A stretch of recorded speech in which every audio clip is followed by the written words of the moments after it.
Are you searching for the best in online black radio? Then go to blacktalkradionetwork.com, helping you filter through the noise. Real talk, black talk.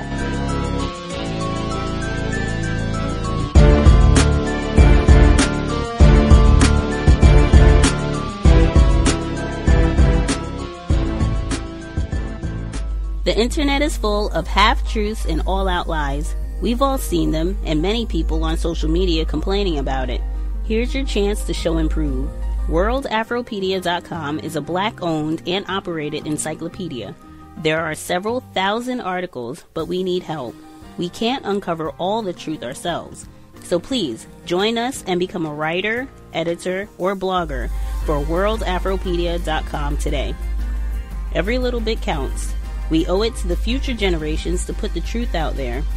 Visit WorldAfropedia.com, the African-centered encyclopedia, a global database of African knowledge for the purpose of bringing about global African wisdom and understanding. WorldAfropedia.com.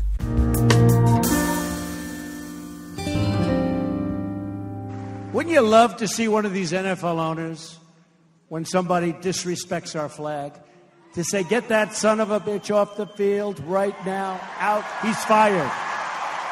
He's fired! In the nearly year and a half since Colin Kaepernick first took a knee, we've learned a lot about the NFL, and by extension, the nation. For one, we've learned that for all our lofty talk about respecting our differences, it is only rhetoric. As a nation, we seem ill-equipped to handle much above the tastes great, less filling debate. We learned over the weekend that no less a national treasure than retired Dodger announcer Vin Scully has succumbed to the tired trope that kneeling during the national anthem is an insult to the military. Scully, who used to announce NFL games on television, told a Southern California audience that he won't watch another game because of the protests. To be clear, Kaepernick and other players have repeatedly said, apparently to no avail, that the kneeling has nothing to do with the military or the flag, but instead to bring awareness to police brutality and inequality. Indeed, if anyone believed that professional football, the great national obsession, was somehow the vehicle to handle reasoned discourse on what dissent and patriotism mean in 2017, well, the league's gutless reaction to Donald Trump's bullying put that notion to rest. And now we may find out just how gutless Commissioner Smilin' Roger Goodell and the 32 NFL owners are and have been over this issue.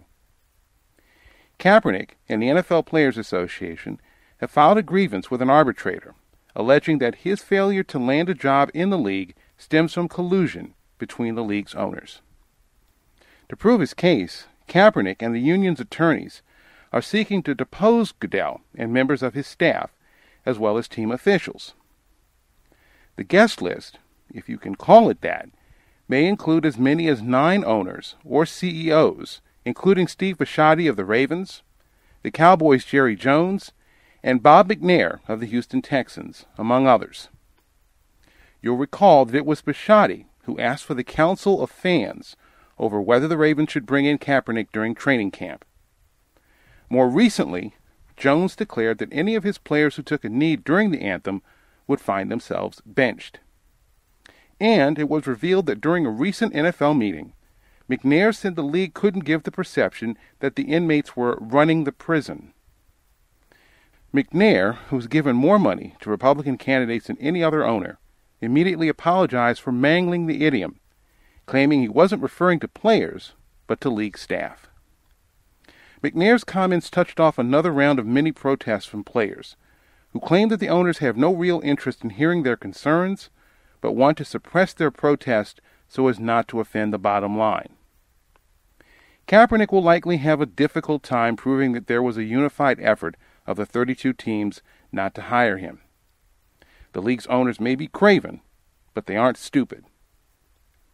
But think of all the hard feelings that could have been avoided, both in the football realm and around the nation itself, if just one of them had brought in Kaepernick and given him a job.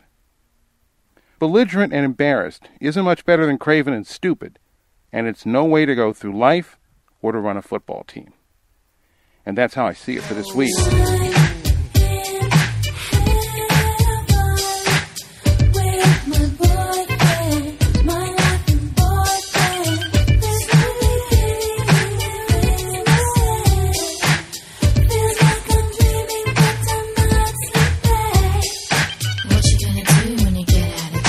Mariah Carey has been accused of sexual harassment by her former security guard. Now, Michael Anello, who is the CEO of Los Angeles-based Anello Security and Consulting, is actually threatening to sue Carey for unpaid bills in excess of $220,000 for work undertaken between June 2015 and May 2017. Further, a draft lawsuit that was obtained by TMZ, prepared by Anello's lawyer, alleges sexual and verbal harassment, including calling him a skinhead, among other slurs. He alleges on one occasion she was wearing a sheer negligee, and Anello said that he tried to excuse himself, but Carey insisted that he move the luggage that he was moving at the time in her room, and then he left the room. So obviously these are all allegations that are happening right now, and I think in the midst of all of the Harvey Weinstein sort of fallout and all of these other famous people in Hollywood being, sort of brought down by sexual harassment and sexual abuse claims and allegations, this is adding to the list with a little bit of a twist, right? Oftentimes, in a lot of these cases, we've seen women accusing men of these actions, and now this sort of flips the table. What do you guys think about this? If you go ahead. Go for it. I feel like I jump in like immediately. No, go ahead. I just, if you're sexually harassing people, I think the accusation should come forward and we should investigate it and find out who it is, regardless of the gender of the person who's, perpetrating allegedly this sexual harassment. Yeah, I think some of the claims are going to need to be a little bit more specific. Mariah Carey is always in a negligee. I've never That was he watched her music video. Yeah, I've never not seen her almost naked. So, it's probably also the laziest sexual harassment that based on her performances. This has got to be really bad. But yeah, again, harassment of any form has to be taken seriously. Folks need to come forward. He needs to file this so it can be further investigated. Yes, I agree with you guys, right? Like, it's very important to recognize that sexual harassment and sexual abuse happens to men too. And I think that is an important sort of nuance to a lot of the allegations that we're seeing in the media right now. That said, there's a lot going on here. He's unpaid. He is saying that she's racist. One of the things that he said was that she was racist because she wanted to be surrounded by black guys and not white people. First of all, reverse racism, not a thing. Okay, so that's like the first thing. I never understand that. I don't understand what that means. Like, what does reverse racism, not a thing, mean? Yeah, so when you were talking about like an ism, right? Okay, so like sexism, racism, whatever it is, you're looking at, and you can do a better job at this because you're a sociologist, but you're often looking at like the oppressor and oppressed. Historically, you're looking at historical context and things like that. And so when you look at that dynamic and the systemic problems, right? There's going to be individual biases and stereotypes and things like that. But when you're looking at it on a systemic level, you can't, like, the oppressed can't be racist or sexist against the oppressor. But what if she's like, I hate white people because they're just inherently inferior to me, so I don't want them around me? Right, like I said, there can be sort of like an individual that can feel that way, but it's not like the whole racism because it's not a systemic problem. I get what you're saying. I think those words... Yeah, I get it. You have to take into consideration the historical legacy of oppression systems that have been happening since slavery, But it's like, if she's being racist toward white people, like, she can be racist toward white people, right? I can be, I as a Jew can be racist toward people who have oppressed me in the past. Yeah, I think it's just the way we're using these terms. Yeah. And I think that's we get caught up in how we, kind of semantics around these things. She's displaying bigoted behavior. She's saying things that are racist. She may be discriminating in this particular case because it is the workplace. Right. Which I think gets problematic because you should exert some kind of control over who is hired. If you do have that issue, then why is it on display in these kind of interpersonal interactions when he's an assistant, a bodyguard? Bodyguard, yes. Right. Okay, yeah. Then you exert some control over who is being hired. And not to say that she's not just openly discriminating by not actively hiring white people. I don't know. And I feel like her ethnicity is also kind of ambiguous. So this is all just kind of like an interesting case. In any light, I think all forms of discrimination or harassment need to be investigated and taken seriously. It's just a little nebulous here as to kind of what has happened. And I think that's why it's just a little tricky to kind of suss out.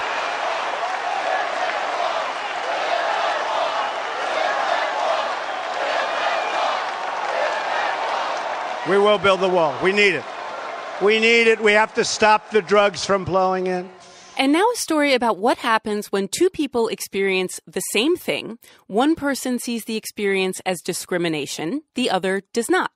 According to a new survey from NPR, the Harvard T.H. Chan School of Public Health, and the Robert Wood Johnson Foundation, Latinos born in the U.S. are more likely to say they've experienced racial discrimination than Latinos who came to this country. NPR's Adrian Florido has the story. Valerie Pozo's parents left their native Peru for Utah 30 years ago. She was born in Salt Lake City that same year. She's lived there her whole life in a mostly white neighborhood. She remembers about a decade ago when immigrants in the area were on edge because agents were conducting immigration raids across the city. And my mom was at a soccer game with my brother, and a parent asked my mom if she was illegal.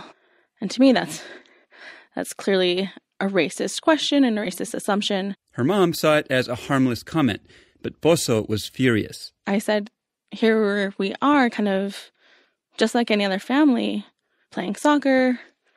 And I remember pointing that out, like, no matter what we do, we'll always be seen as other or different. And her saying, well, it's kind of a hot-button issue and it's in the news. Pozo says it's always been like this in her family. She notices subtle ways that the white people in her community, nice as they may be, remind her family that it doesn't truly belong.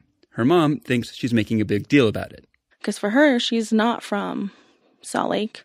I don't think she would ever say she's a Utahn, even though we've lived here 30 years. So I can see how that might be a difference in how she perceives things versus how I perceive things. That difference is why Pozo says her mom didn't see any point in being interviewed for this story. She's never been subjected to discrimination, she said, so what was there to say? NPR's survey found that Latinos born in the U.S. were nearly twice as likely as immigrant Latinos to say that someone had used a racial slur against them or made negative assumptions or comments toward them because of their race or ethnicity. That's not an unusual finding. Emilio Parrado is a sociologist at the University of Pennsylvania. He says there are so many possible explanations for this gap in perception. One, he says, is that U.S.-born Latinos may actually experience more discrimination. As they gain education, better pay, better jobs, they come into competition with the dominant racial group. And so it's in that competition that the dominant group reacts with discrimination. Another way to explain why immigrants report less discrimination? So when you ask immigrants that first arrive, they don't understand race relations in the U.S., with Latinos, it's very clear because there are no Latinos in Latin America. You're Argentinian, I'm Argentinian, you're Chilean, you're Colombian. But in the U.S., many non-Latinos don't see those distinctions. They just see Latinos, not from here. Parrado says immigrants may start to notice they're treated differently, but not really know why. Immigrants tend to think that it's their own fault. It's because they don't know the rules, it's because they don't know English, but the children of immigrants, they know that it comes from ethnicity and not from a behavior of immigrants. Karina Ramirez understands this. She grew up in the States. I currently live in West Palm Beach, Florida. She says she's been followed around in fancy department stores and thinks it's because she's Latina. Her mother, Fabiola Hidalgo, has had similar experiences, but didn't think it was because of how she looked. She remembers one time when she was waiting in line at a bank. When it was her turn, a white man cut right in front of her, despite protests from the bank tellers. Hidalgo says she stayed quiet, but back in her car, she cried. Ahí lloré porque yo me sentí tan mal, me sentí como lo último. I felt like the lowest person in the world, she said. And yet, she said she didn't pay much more attention to it. She'd just arrived in the U.S., she didn't speak English, and assumed she must have done something wrong. Her daughter Karina gets emotional hearing her mother tell the story. I got sad for a second. How come? So when she started telling me about, these instances that she lived, it's almost like, again, I wasn't there to stand up for her, to defend her. Ramirez says she now feels like it's her responsibility to point out the ways that racism, even subtle discrimination, affect her mother's life. Her mother says that thanks to her daughter's lessons, she's learning, and unlike before, is starting to speak up.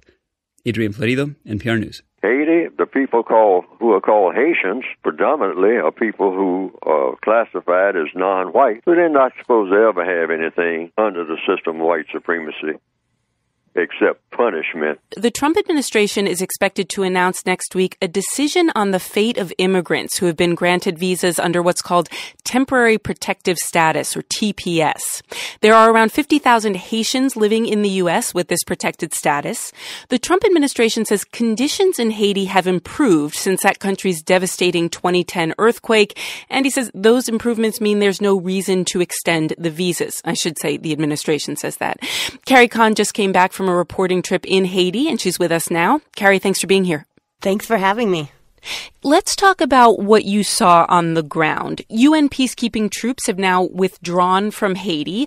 Are things considerably better? Have things improved?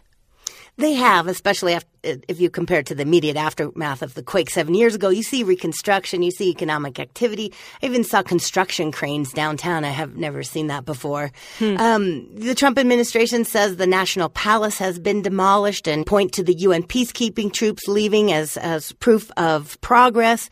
Yes, the National Palace is down and other government buildings are going up, but if you just go around the corner in downtown Port-au-Prince, it still looks like a disaster zone with crumbled buildings and all goods being sold on the sidewalk in front of those buildings. So the UN withdrawal has left a huge challenge for Haitian police, so there's a lot that is concerning Haitians right now, especially the alarming poverty and the homelessness rate. You had a long interview with Haiti's new president, Jovenel Moïse. What did he say about the prospect of 50,000 Haitians returning to Haiti from the U.S., possibly as early as January? He's very concerned, and I asked him that exact question. And let's just play a little bit of what he said. Bon, c'est sûr que Haïti pas paré pour recevoir 50,000 Haïtiens aujourd'hui. Sure, Haiti is not ready to receive 50,000 Haitians.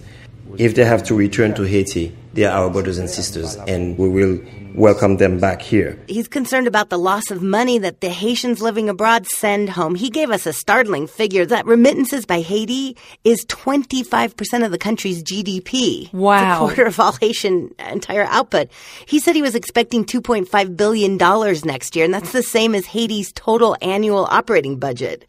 And he said he's encouraging the U.S. to look at individual cases, not just to send home all 50,000 Haitians. Yeah, and keep that money coming into Haiti. You know, you mentioned also that the president wants to reinstate Haiti's army. The army was disbanded in the 1990s after horrific human rights abuses. And I wonder what has changed. What did the president tell you about why he wants and needs an army now? He says that the army will be more like a national guard and help in times of national emergencies, especially with the pullout of UN peacekeeping force that have been in Haiti for more than 13 years. Here's what he said about that. The UN could have helped and support the army. So when they were living, like after 13 years, we could have like a very professional army. And I'm talking about an army that will be there to do military coup. No, a very professional army. That comment about the coup, I followed up on that with him because there's much concern that he's reinstating the army as a way to protect himself from the political turmoil or a possible coup. And I asked him, is that why he was doing it? And he said, absolutely not. The new army will be there only to help the Haitian people and not to protect him or his rule. Does the new president seem optimistic about the country's future? He's very strategic. He kept outlining a 10-point plan for this, a 4-point plan for that. He has a big infrastructure plan that he's working on. But Haiti has so many challenges. I can't say he's optimistic, but I think he's taking up the challenges. NPR's Carrie Kahn, just back from Haiti. Carrie, thank you so much for joining us. You're welcome. Well, see again. the people who classify themselves as white are not happy with their appearance. Now, they've taught us to be unhappy about our appearance. You see, but they're very unhappy about their appearance. I think there's an article in the handout about a white woman who was in Hawaii. And she said that being around the Hawaiian people and the Asian people, and she said she was tall and white and pale. She said she felt like a freak. And so then she started getting involved in genetic science. It's known as butterfly syndrome, an ailment which makes sufferers' skin as fragile as butterfly wings and causes excruciating pain. But now a child in Germany with the condition has been given genetically modified skin covering 80% of his body in a series of life-saving operations. Dr. Anna Martinez is a paediatric dermatologist in the UK, and she says it's a real breakthrough. I got goosebumps when I heard this. It was just incredible. Today, this treatment is not available, and it's not going to be available in the next few months, but this is a massive advance in research. Our health correspondent James Gallagher told us about the young patient. Hassan, the name of this child, he was born with a genetic defect, and that stops the layers of his skin sticking together. And what that means is something that if you had a trip or fall, you might have grazed your knee. That is a really serious wound if you've got this condition. Even picking someone up, like hugging a child, can leave you with really severe chronic wounds and blistering. And he had this, the first wounds and blisters appeared in his first week of life. Now, he's had this treatment. Tell us how he came to have these operations. He was born in Syria, moved to Germany, and he's had these wounds all of his life. But in 2015, they became incredibly severe. He had an infection, and he had, you describe it, most of his body was like a red, raw, open wound. He was critically ill in hospital. Doctors quite seriously didn't think he was going to survive. But they eventually brought in this team of Italian biologists who were researching gene therapy. And because of the exceptional case, how he was so severely ill, they decided they were going to try this experimental therapy to basically give him a new skin. And how did that work? They took a sample of his current skin. Now, that contained the genetic defect that was stopping his skin working properly. So they then shipped that to Italy and modified it. So they infected it with a virus. And you might be going, why are you infecting it with a virus? Well, viruses are incredibly good at getting inside cells. That's their whole meaning in life. But these viruses were used by scientists as like a postman. They were delivering the correct genetic information into those skin cells to make the skin form properly.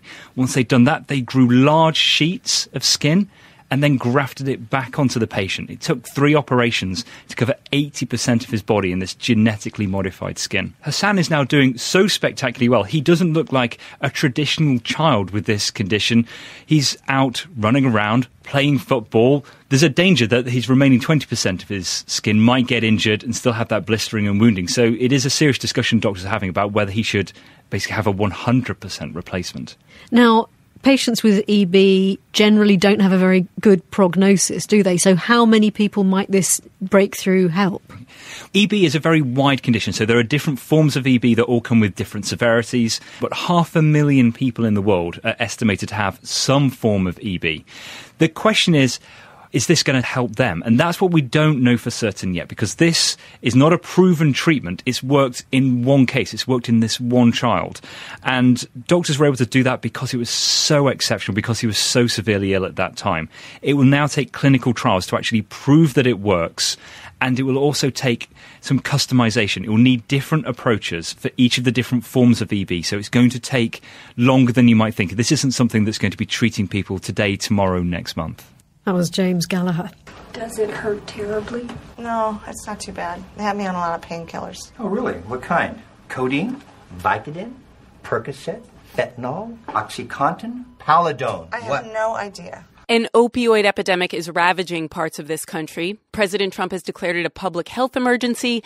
Last year, overdoses killed some 64,000 people. It's being compared to the AIDS epidemic of the 1980s and 90s. The face of the opioid epidemic has been mostly white. And that's because we have seen a massive increase in drug overdoses among young white adults, often in rural areas. But what's been happening in Black and Latino communities? For answers, we called up Dr. Andrew Kolodny. He's co-director of the Opioid Policy Research Collaborative at Brandeis. Dr. Kolodny, thanks for coming on. Thanks for having me. So by the numbers, white communities do seem to be suffering the most from this epidemic or impacted the most. How is opioid addiction affecting Black and Latino communities?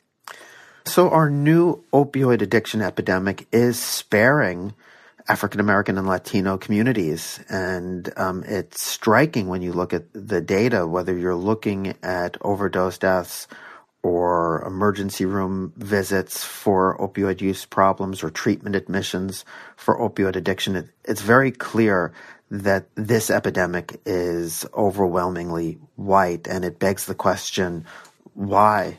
I can share with you a theory, and it is a theory that's based on evidence.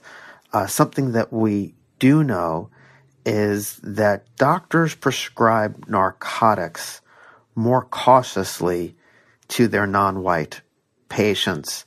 It would seem that if the patient is Black, the doctor is more concerned about the patient becoming addicted, or maybe they're more concerned about the patient selling their pills, or maybe they are less concerned about pain in that population. But the Black patient is less likely to be prescribed narcotics and therefore less likely to wind up becoming addicted to the medication. So what I believe is happening is that racial stereotyping is having a protective effect on non-white populations. Are doctors acknowledging that they're less likely to prescribe narcotics, pain medication to Black and Latino patients? I don't think they're aware of it. I think this happens on an unconscious level. This isn't, of course, the first time that the U.S. has faced a drug epidemic. There's crack cocaine in the 80s and 90s. That was often affecting Black communities. Is the response to this crisis different? Very different. Why? What we saw from policymakers, what we got from policymakers was a message that we could potentially arrest our way out of the problem. What we got was a war on drugs and a crackdown on crime. What we're seeing now is a very different response now that we've got an addiction epidemic that's disproportionately white. What we're hearing from policymakers, even conservative Republican politicians, when they talk about the opioid crisis, many begin by saying we can't arrest our way out of this. We have to see that people who are addicted can access effective treatment. We didn't hear that during the crack cocaine epidemic. It's good that we're hearing it now. It's too bad we didn't hear it then. President Trump, interestingly, has declared this crisis a public health emergency, but not a national emergency. If it was a national emergency, that would allow federal funding, even access to FEMA funds, to go toward treating it. Does this fall short, do you think, of a national emergency? And what's the difference? Well, I don't know that the problem is so much the type of national emergency or public health emergency that was designated. My concern is that what we haven't received from the Trump administration is a plan for addressing the problem or a request from Congress for funding. What would a solution, what would a new system look like? One of the first things that we have to do is we have to prevent more people from becoming addicted to opioids. And that's not lecturing to kids don't do drugs. More than anything else, that's about promoting much more cautious prescribing so that we don't directly addict patients and so that people don't indirectly become addicted because we've stocked everybody's home with a highly addictive drug. But we also have to recognize now that the genie is out of the bottle. Millions of Americans are suffering from opioid addiction. We have to see that they can access the most effective treatments very easily. If you're opioid addicted, when you wake up in the morning, you're going to need to use an opioid pretty quickly or you're going to be feeling very sick. We want that individual to be able to access effective outpatient treatment more easily than they can access pain pills, heroin, or fentanyl, if that person wakes up and they've got $20 in their pocket and they know where to go get heroin, that is what they're going to do. We want that person to be able to walk into a treatment center, regardless of their ability to pay for their care, and to be started on treatment, outpatient treatment, that same day. Dr. Andrew Kolodny is co-director of the Opioid Policy Research Collaborative at Brandeis. Dr. Kolodny, thank you so much for joining us. Thank you for having me.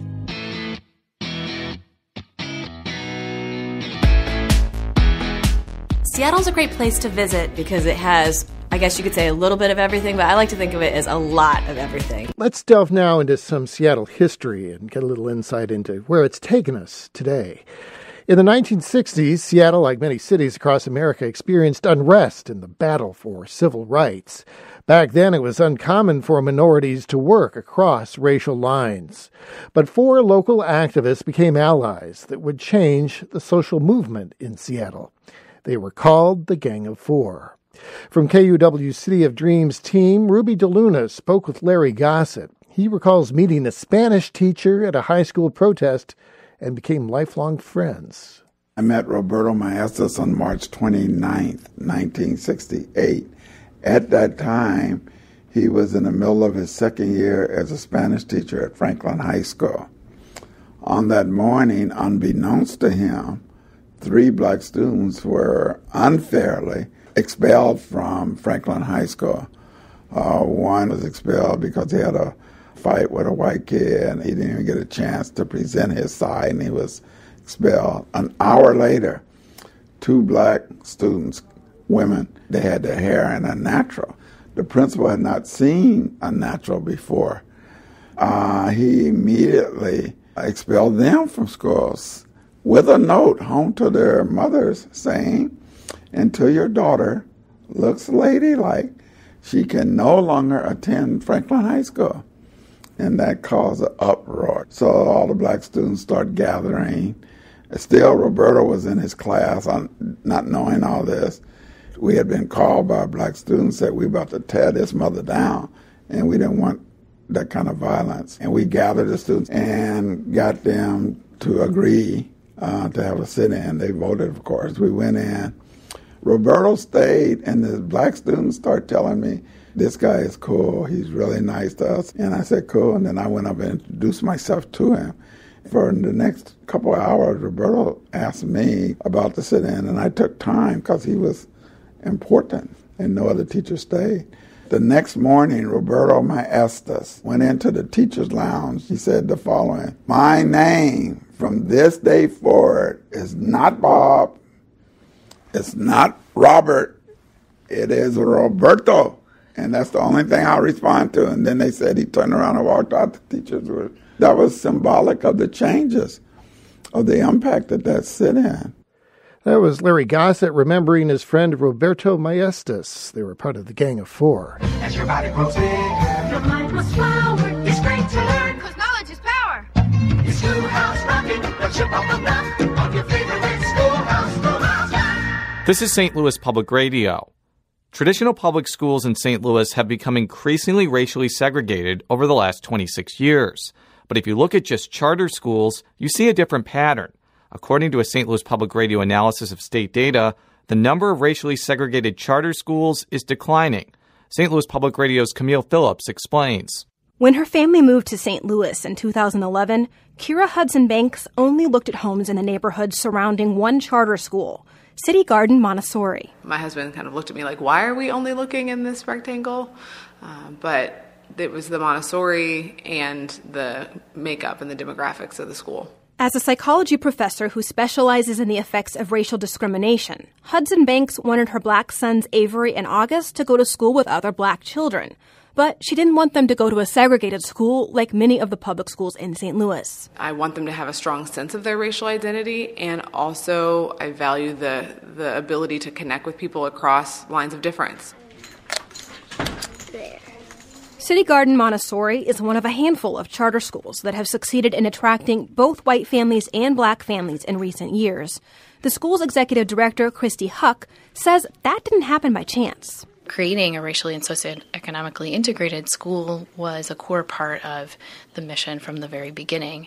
And not just diversity for diversity's sake, but as a means to create equity. Research shows that students do better when they attend schools with a diverse mix of economic and racial backgrounds. But integration is hard to achieve in the city's public schools because more than half of the white children who live in St. Louis do not attend either type of public school, the traditional school district or a charter school. Instead, they're homeschooled or go to a private school. The white families who decide to keep their kids in public school, they tend to choose charter schools. According to a St. Louis Public Radio analysis of building enrollment data, almost half of the white students enrolled in public school in St. Louis attend charter schools, even though the district has twice as many students. Grace Hagan, who is white, says she and her partner sent their daughter Mila to City Garden because they wanted her to be around children from other backgrounds. There's been a lot of unlearning that we've had to do about dominant culture and our own biases and privileges, and don't want that for Mila if it can be headed off earlier or avoided. City Garden is one of several charter schools that opened in the city's less segregated central corridor after the state took over St. Louis public schools in 2007. With more options to choose from, white families fled the district in large numbers. By the spring of 2017, almost 80% of the district's schools were racially segregated. That doesn't surprise Superintendent Kelvin Adams, but it does concern him. It's a school issue, but it's also a community issue that has to be addressed by everybody, not just us, meaning the school district. Our schools are open to everybody. Selling those schools to families is a real challenge. Even though more charter schools are becoming integrated, most charter schools in St. Louis are still segregated. That influenced Hagan's choice of a high school for Mila. She says she enrolled her daughter in a diverse private school, even though the choice bothers her, because she knows not every family has the money to do the same. Because a place doesn't exist where all of our values can come together as one. If we were to send her to our neighborhood public high school, it would not be integrated at all. I don't think it would meet her needs academically either. Families that can afford to avoid public school have been doing so for decades. Meanwhile, more than 80% of St. Louis public school students live in poverty, and it's been that way since at least 1991.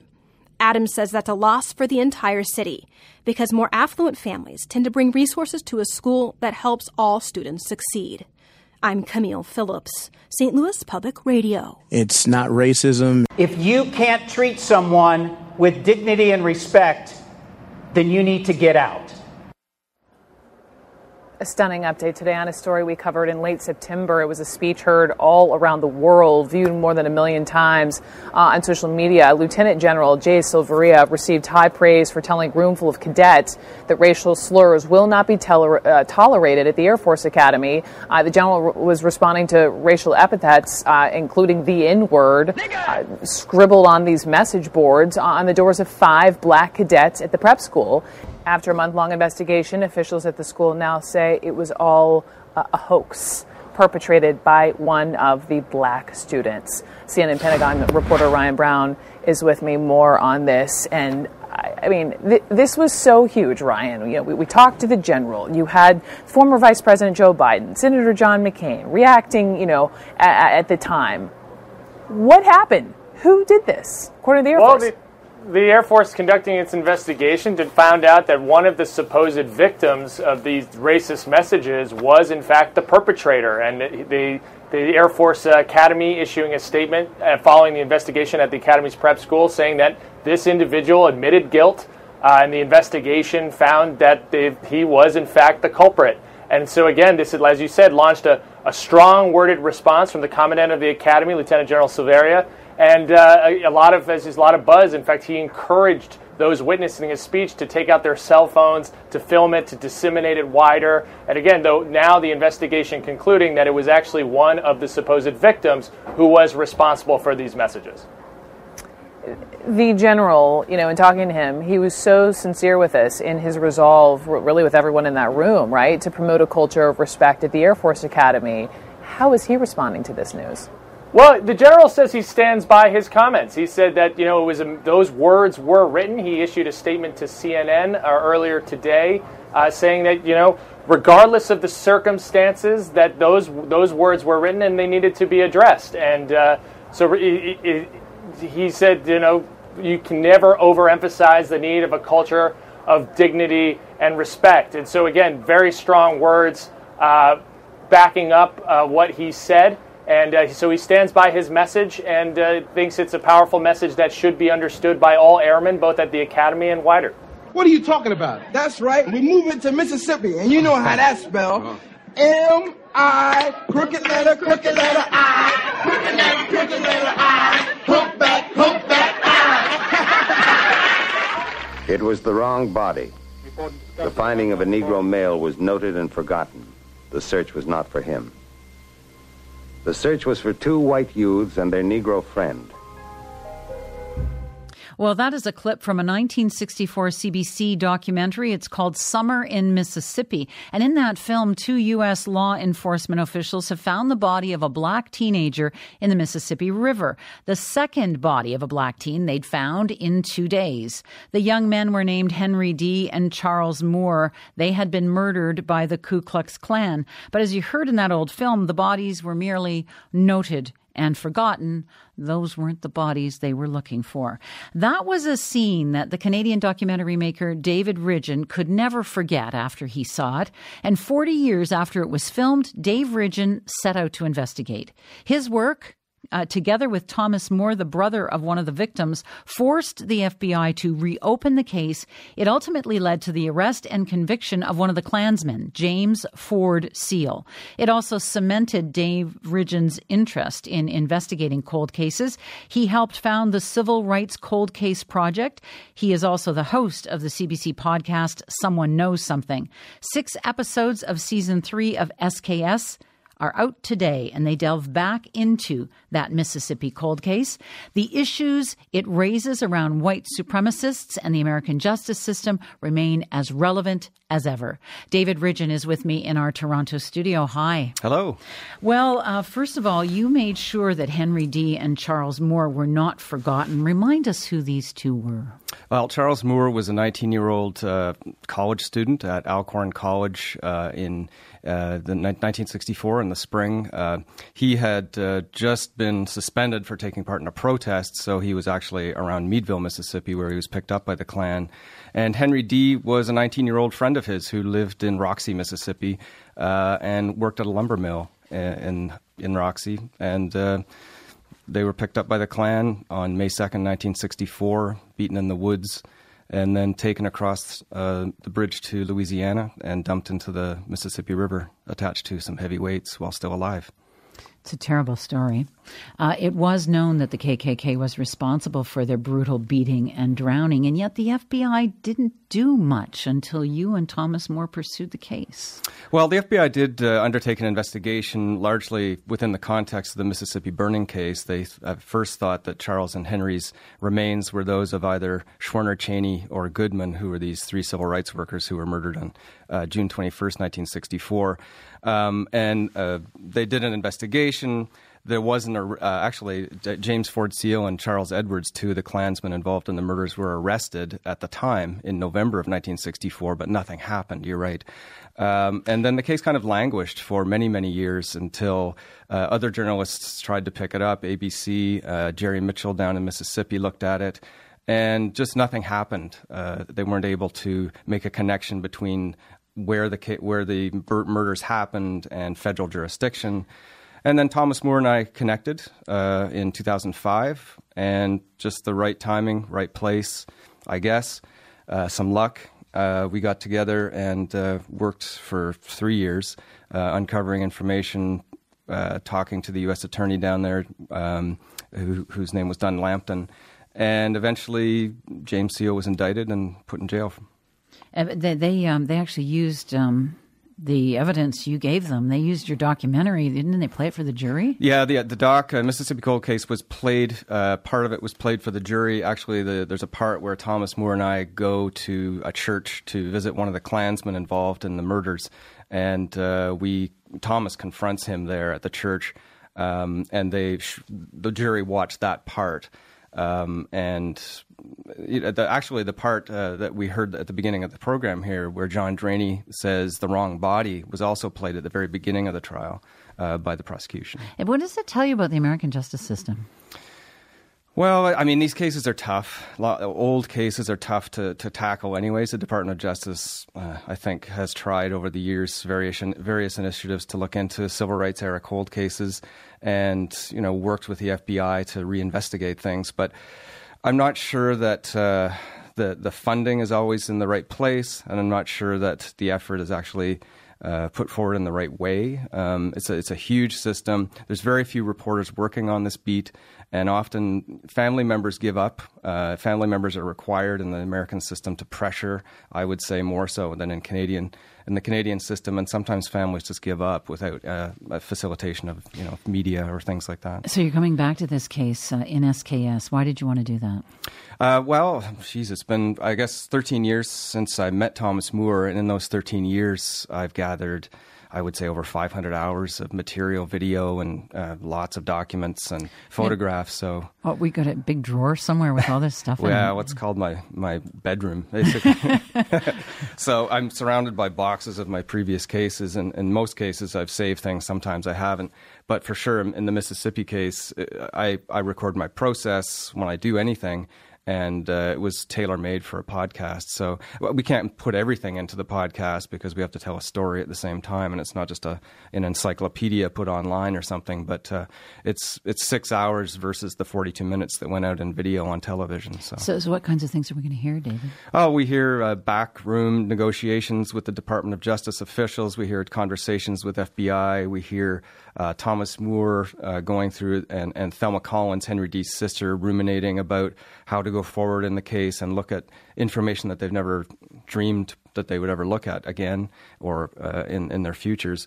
And there's actually some revelations, some news that comes out of this from back at the time, which I don't want to spoil. And we have taken some things and put them online as extras that are news, I would say, news making from the time. So much ends up on the cutting room floor when you're doing a documentary in film. So you've got all of this stuff that gives us more insights into how this stuff unfolded and what people were thinking. That's right. I mean, there's a huge amount of depth added to the characters and sort of, I guess, the plot, as it were, of the case. And as we said at the beginning of the show, there's a resonance today, I would say, with white supremacy. I mean, latent white supremacy is everywhere. I think there's a lot of talk of white supremacy being enabled because of, what's going on in the States right now. But really, I mean, it can only be enabled because it's already there. And I think, that we're fooling ourselves if we think suddenly white supremacy is a new thing, or, we have the Indian Act that needs to be destroyed in Canada. And I know of at least 2 places in Ontario where there's a prominent citizen in the town with a Confederate flag waving on their front lawn. So, and that's been going on for years. So we're not talking about something new. No, this is very relevant, what happened then, and connecting the dots to what we see now. How's Thomas Moore, Charles's brother? How's he doing? Thomas is great. I talk to him quite frequently. I used to talk to him every day, obviously, back in the day. I spoke to him yesterday. Obviously, he would be able to tell you how he's doing, but from what I can tell, he's great. He, went through life feeling guilty that he'd never been able to help his brother, was away from home at the time when his brother was murdered, and always struggled with that guilt, and kind of grew up pushing people away from him. He had a sort of a negative force around him, he would describe. But now Thomas is much lighter. I would describe him as kind of a transformed person. He's a religious person, very religious, I'd say, since this has all happened. And I think that has helped him as well. He thinks, I think, that Moses sent me, or somebody sent me, one of those guys sent me to help him. But he's great. I love talking to him. Well, we'll hear more from him, too. I really look forward to this. We'll hear more about the actual issues, also get some insights into how you investigate this stuff. So thank you. Thank you. David Ridgen, host of Someone Knows Something. The 3rd season of SKS is available today, cbc.ca/SKS. This is my rifle. There are many like it, but this one is mine. My rifle is my best friend. It is my life. I must master it as I must master my life. Without me, my rifle is useless. Without my rifle, I am useless. I must fire my rifle true. I must shoot straighter than my enemy who is trying to kill me. I must shoot him before he shoots me. I will. Before God, I swear this creed. My rifle and myself are defenders of my country. We are the masters of our enemy. We are the saviors of my life. So be it, until there is no enemy, but peace. Amen.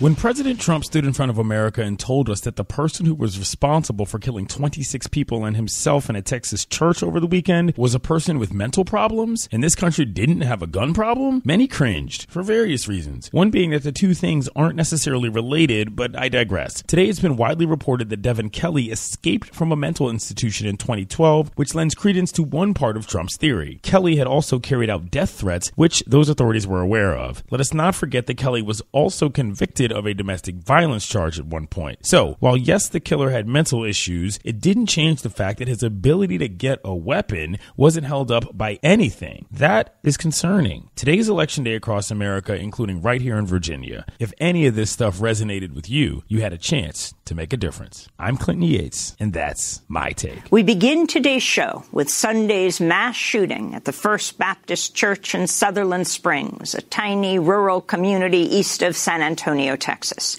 Just after 11 a.m. on Sunday, a man walked into the church wearing a ballistic vest and carrying a Ruger AR-556 assault-style rifle and opened fire, first outside, then went back to his truck, went back into the church and killed 26 people, wounding at least 20 more. Among the victims was a pregnant woman, the 14-year-old daughter of the church's pastor, other children as young as 5 years old.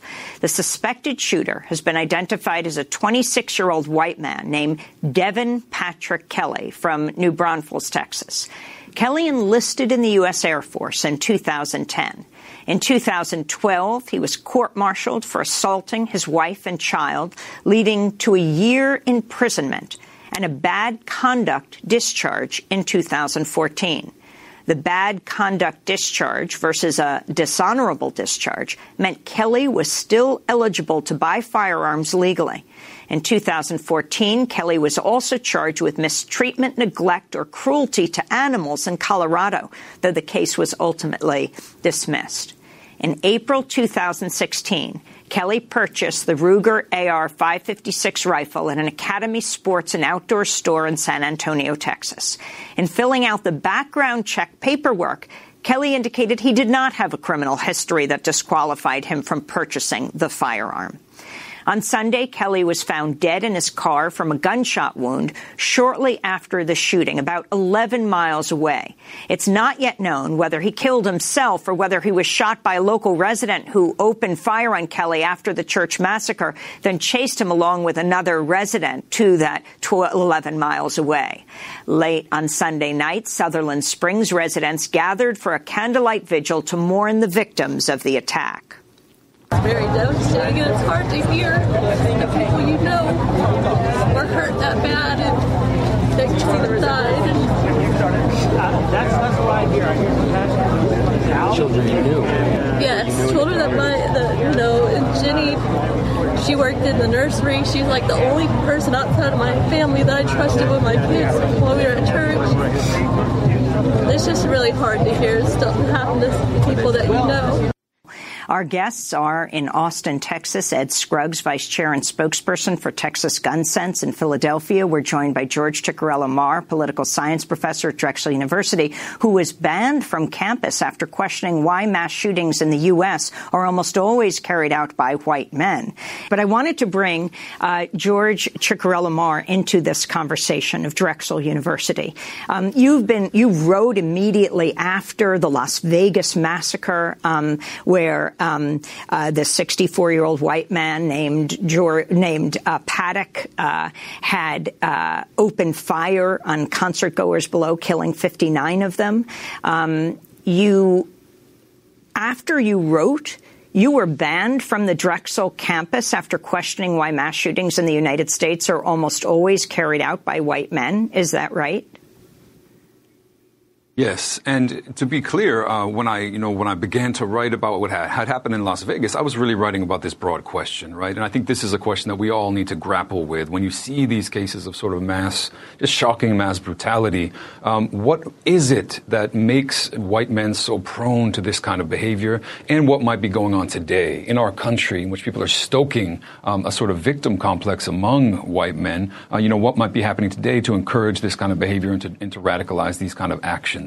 And I was immediately subject to a torrent of sort of abuse and threats from, right-wing media outlets. And we're talking about Breitbart, the Daily Caller, and these kind of websites. And it was on the basis of those and the purported threats that they represented that I was excluded from campus. My classes were initially canceled, despite the fact that in my classes we'd had conversations about this, despite the fact that my students are very knowledgeable and intuitively grasp what is going on in the world around them, and we're open to having conversations about these difficult things.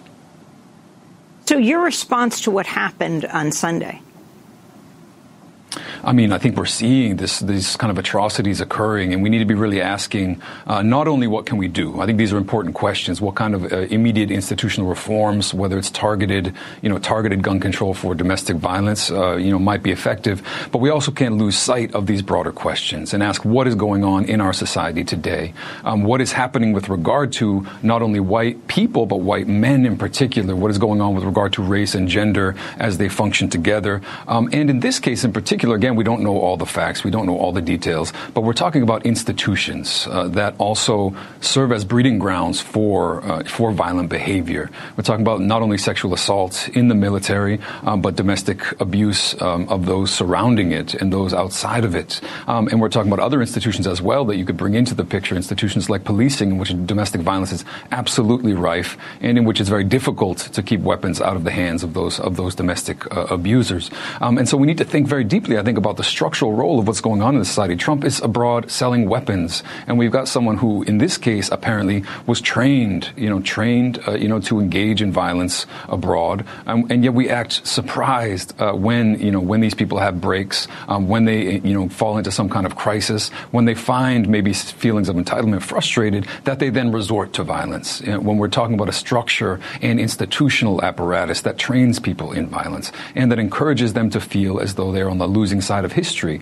Trump makes hay out of the fact that that white men in particular feel as though they're the victims of this society, despite being in absolute control of it. And this is something that is powerfully dangerous, and it's why we're seeing not only the rise in violent attacks more generally and the rise of far-right movements, but we're certainly seeing clearly sort of some very serious incidents of mass violence as well.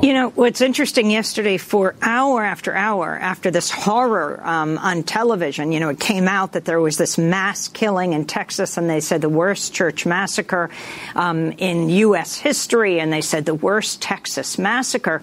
No one was saying anything about the killer. Hour after hour, but clearly people had seen him, right? Some had survived, people outside. The police, he was dead, whether it was self-inflicted or someone shot him. They clearly knew. And they were talking about, one, the tragedy, and two, not saying anything. And it only led us to believe it must be a white man who did this, because we would have known, I think, right away if the person was a person of color or certainly Muslim. We know that often before when it's a case where someone is a Muslim or person of color, that's what they say immediately. Now it was just left hanging. And so you knew that this would be the case.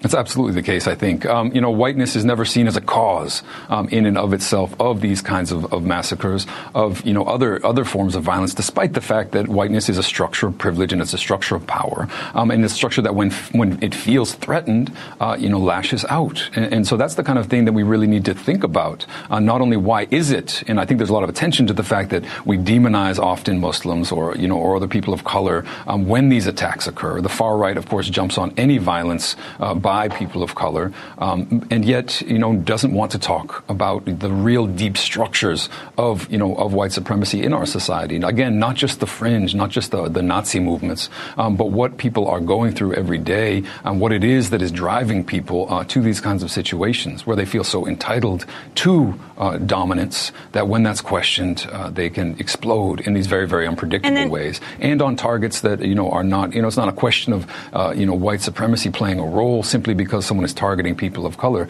We're talking about people who are having clear mental issues, but again, the cause needs to be identified outside and beyond that, and we need to think much, much harder about what's going on in our society that makes it so sick. And very clearly, to clarify, so what is your status now at Drexel? And explain how other people have been treated in other situations. You cannot go on campus? Yes, that is the status at this point. I'm currently teaching classes online. My students are protesting and mobilizing to have me return to campus because there's no reason, certainly, to exclude faculty from campus for having important public conversations and for teaching about hard questions. That's what we're there to do. But what you're seeing is a broad wave of aggression against faculty. You've seen dozens of cases, whether it's Tommy Curry at Texas A&M, Kian Guillemot-Taylor at Princeton, Johnny Eric Williams at Trinity College. You're seeing far-right websites stoking outrage, attacking faculty members who dare to speak about white supremacy and racism. That's really the common thread of all these cases, is these are anti-racist faculty members, usually people of color, who are targeted, who are attacked, who are threatened, and really having their lives threatened over being willing to talk about what's going on in the country today. Terrorism means that your physical being is at risk by fanatic factions that want things that frequently are unreasonable, or when we talk about terrorism... Oh, wait a minute. I just want to make sure, because definitions are very important. I just want to make sure I got your definition. You said terrorism is when you believe your physical being is at risk because of fanatics and what they might be willing to do to you. Is that an accurate paraphrase of what you said? Pretty much. Okay, so let's apply that, because I said Gray Perez was practicing terror, because you said I was incorrect. I just want to get this response and then you continue. So based on your definition, this white woman, Gray Perez, yelling at a non-white parent, "Get out of my office, you nigger, get out." That's not an act of terrorism. That wouldn't lead you to any reason to think, whoa, my physical being might be in harm's way because of this fanatic yelling at me, calling me a nigger, and telling me to get out. That's not terrorism by your definition? No, it is not. The weekend, someone defaced a woman's garage in Brookings, and they used a racial slur. Yeah, Stephanie Ari says it is the second time something like this has happened this year, and she wants to get her story out. KSFY News reporter Kelly Smith sat down with her earlier today and has more tonight about how her family is dealing with what happened. It is our 10 o'clock top story. Kelly. Brian Courtney, Ari has been surrounded with love and support from the Brookings community. And the reason she thinks it's so important to share her story is to show people what the small town is really like. It just doesn't make any sense to me. For the second time this year, Stephanie Ari is cleaning up racist graffiti from her garage. And while she is surprised by what happened, she refuses to let it get her down. Feeling something gives whoever did this power. And I am sure as shooting not going to give somebody my power. And the community is refusing to let her go through this alone. Close friends have stuck by her side through this ordeal. There's nothing like a wrestling community. They come together, and they come together strong. And it's no different than the Brookings community. People are also showing support online. Ari posted the picture on Facebook, and it has been shared hundreds of times. How that blew up is just a testament to the people in this community and how they did what I asked. I asked them to share, and I didn't have to say anything more than that. It's why she wanted to share her story with the media. You have a community that can't comprehend this either. They don't understand why it's happening to them, and that's kind of the reason why I felt compelled that this time I needed to speak, because this isn't indicative of Brookings. Ari is working with the Brookings Police Department. Brookings Police Department has been phenomenal. They have just been very quick to get over there to take a look at it. Officer Lee he's amazing. And while she thinks the person who did this should answer for it, I believe somebody should have to look at my 9-year-old and my 13-year-old and tell them why. She bears no ill will toward them. I hope you find help, because anybody that does that has to be lacking, whether it's spiritually, whether it's emotionally, or whether it's mentally. Ari says she has heard that there may be people setting up a GoFundMe account for her. She did not have anything to do with that effort, and she is asking people to not donate money to it. She says if someone feels the need to donate to a cause, to donate to the police department that is working on this case or to a local charity. Brian. Kelly Smith, thank you. We reached out to the Brookings Police Department for comment on this case, but they declined this evening because they say they are still investigating exactly what happened. Medical apartheid. The dark history of medical experimentation on black Americans from colonial times to the present. Roughly a third of Latinos in America report they've experienced discrimination in their daily lives. According to a poll recently released by NPR, the Robert Wood Johnson Foundation, and the Harvard T.H. Chan School of Public Health. That number is important as scientists begin to learn more about how racism affects people's health and their longevity. Reporter Ray Ellen Bichelle has this next story in our series, You, Me, and Them. The day Dr. Roberto Montenegro finished his PhD was memorable, but not for the right reasons. I still cringe when I think about it. His colleagues at UCLA had taken him and his wife out to a fancy restaurant. They were celebrating his new PhD in sociology, and he was about to head to medical school. He was legit. We laughed and we ate and we were excited we didn't have to pay for this. But when they got in line for the valet, a really nice car pulled up to the curb. A woman got out and walked past the other couples in line, Montenegro says, and... She gets to me and she hands me her keys. She assumed he was a valet. I vividly remember turning red, and I don't often turn red, and I remember my heart pounding. I remember feeling really confused and hurt and angry. 5 minutes later, still waiting for his car, it happened again. And even now, reliving that story, it's uncomfortable. This was not the first or the last time he'd encounter racism. At conferences, colleagues would accidentally try to order drinks from him.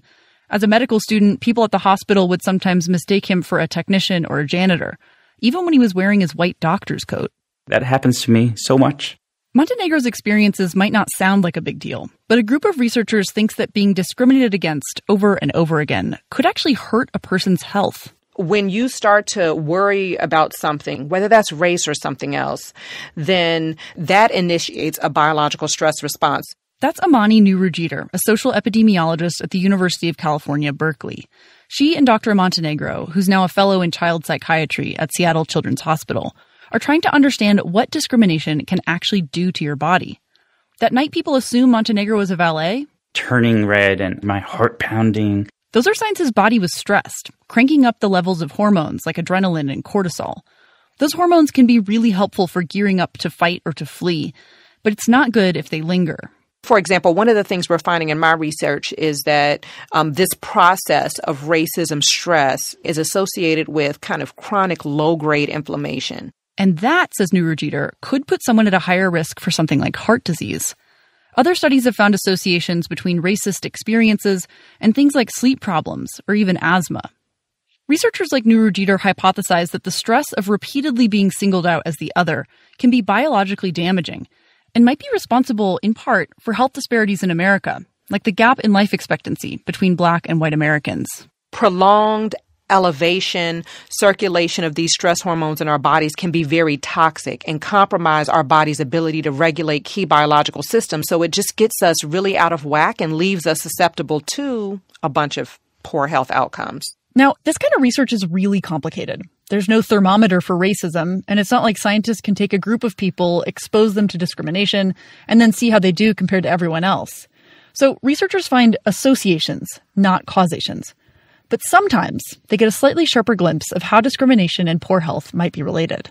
Like on May 12th, 2008, when, as the AP reported, a small army descended onto a town in Iowa.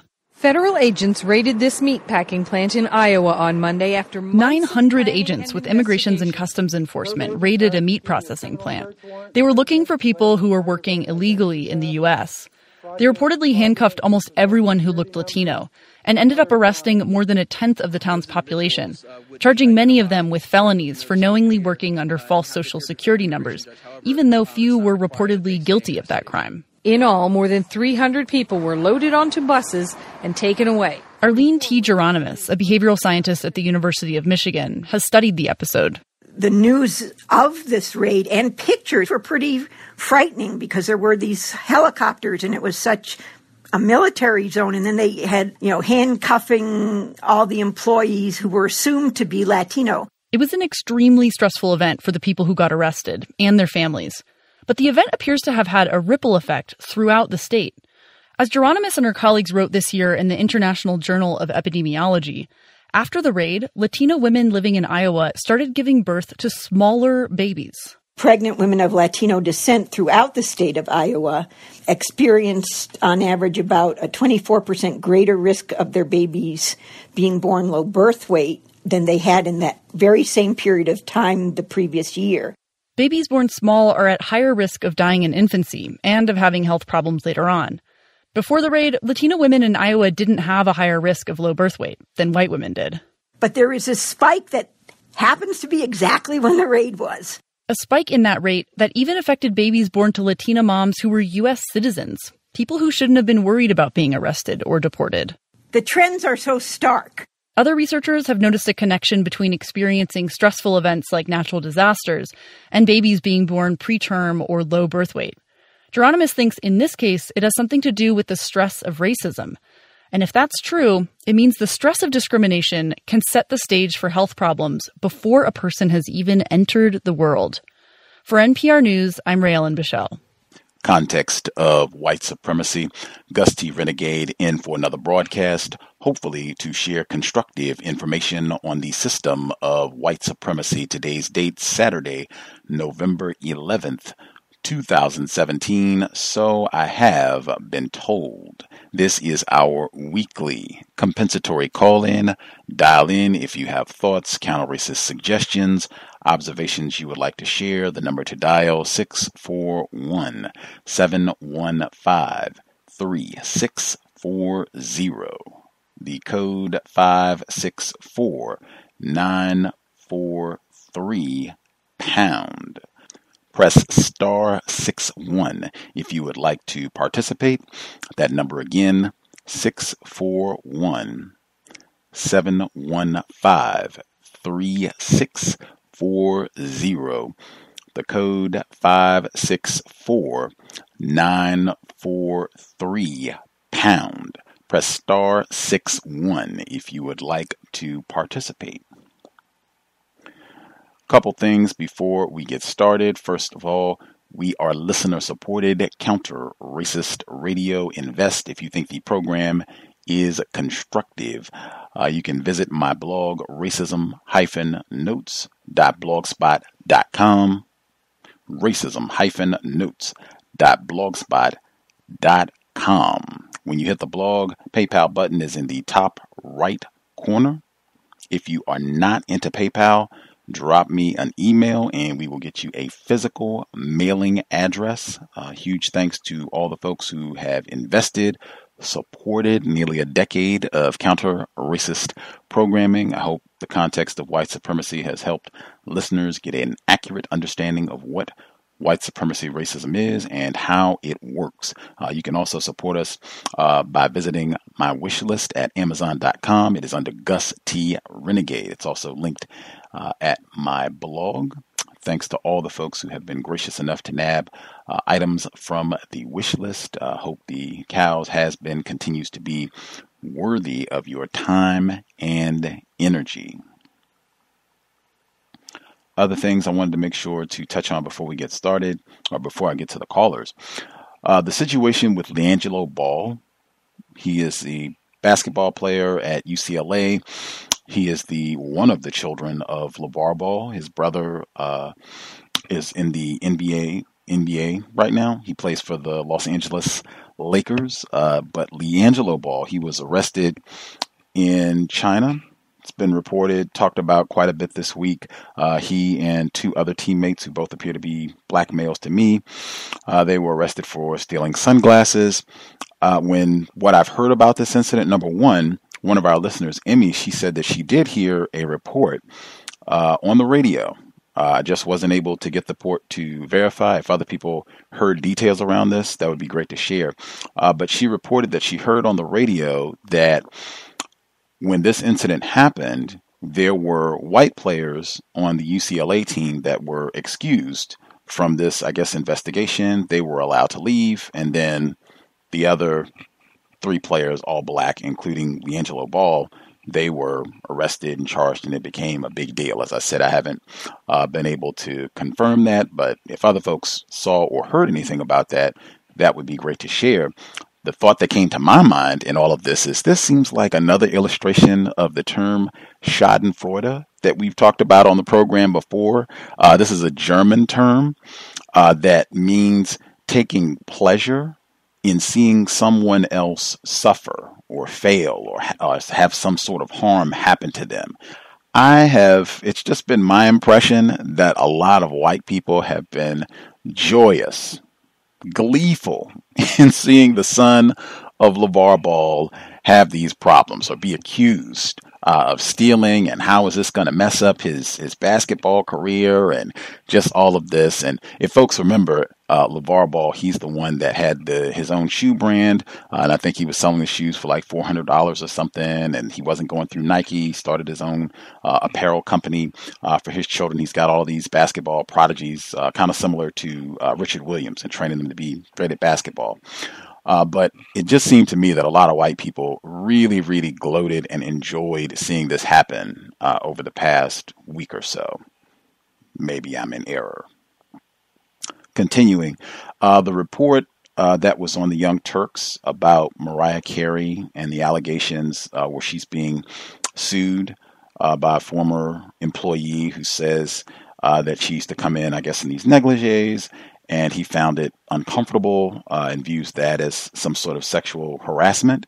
And then also the accusations that she was racist. Like, whoa.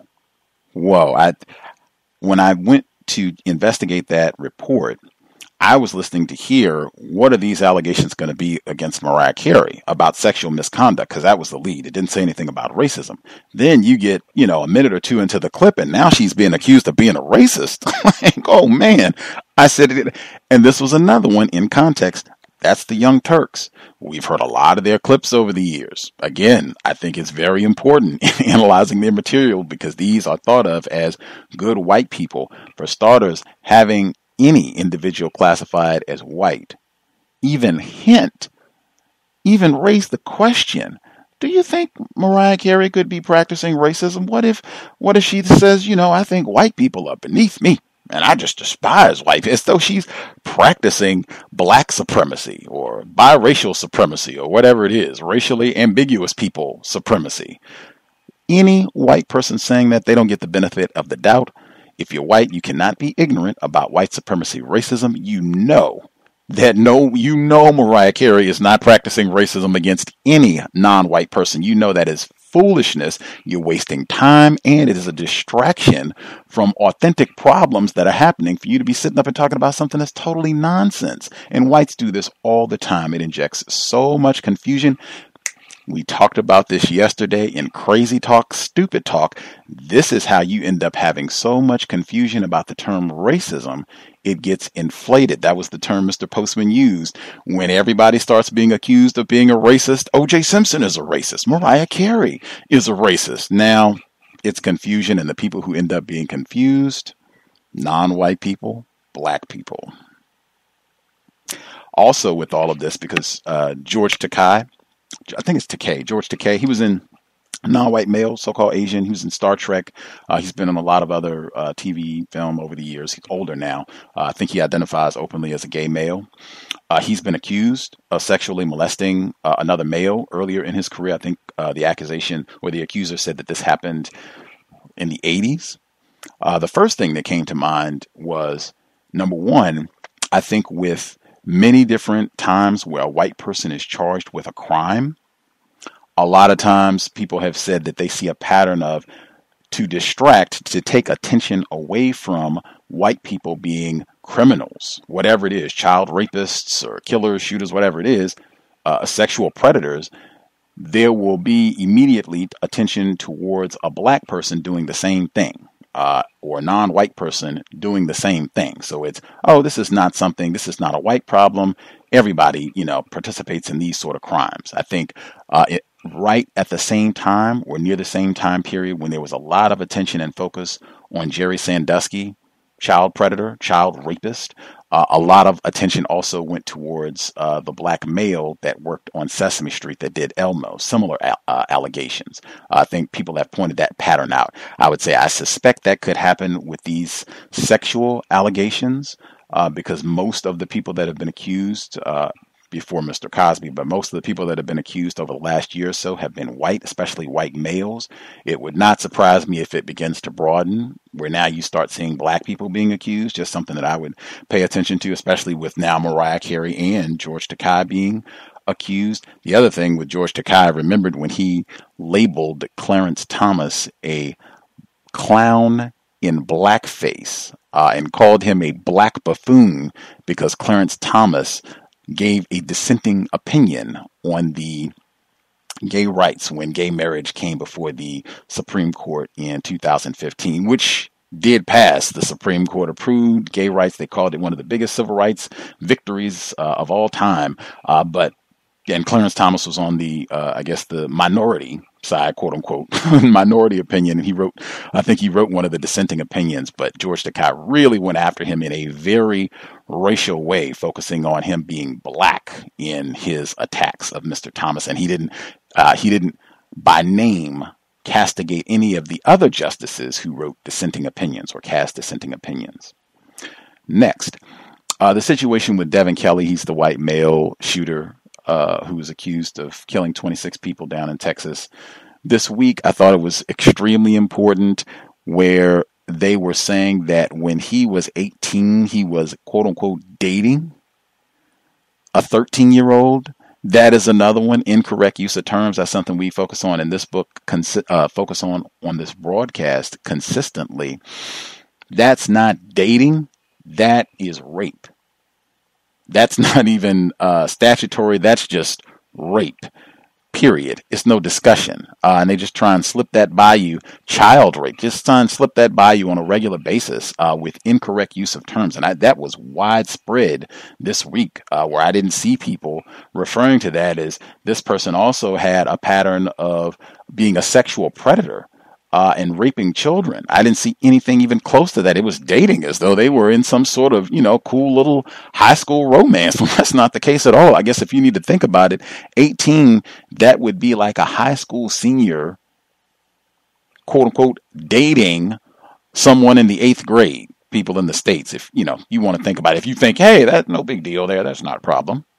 And if you want to think about it, if this had been a black person, a black male, Michael Brown Jr. perhaps, dating a 13-year-old, do you think they would have used the term dating?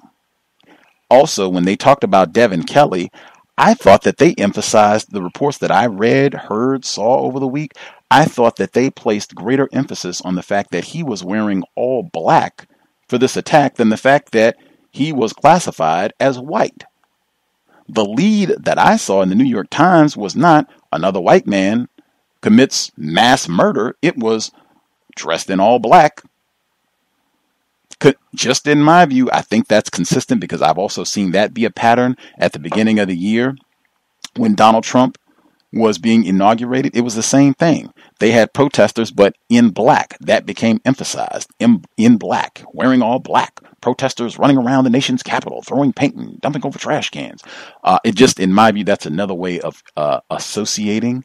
Keep maintaining that connection. Even when it's white people committing the crimes, you're still associating blackness, black people with criminality, violence, people that should be caged and locked up, killed maybe even. Next up, one of our listeners, I talked about her situation before.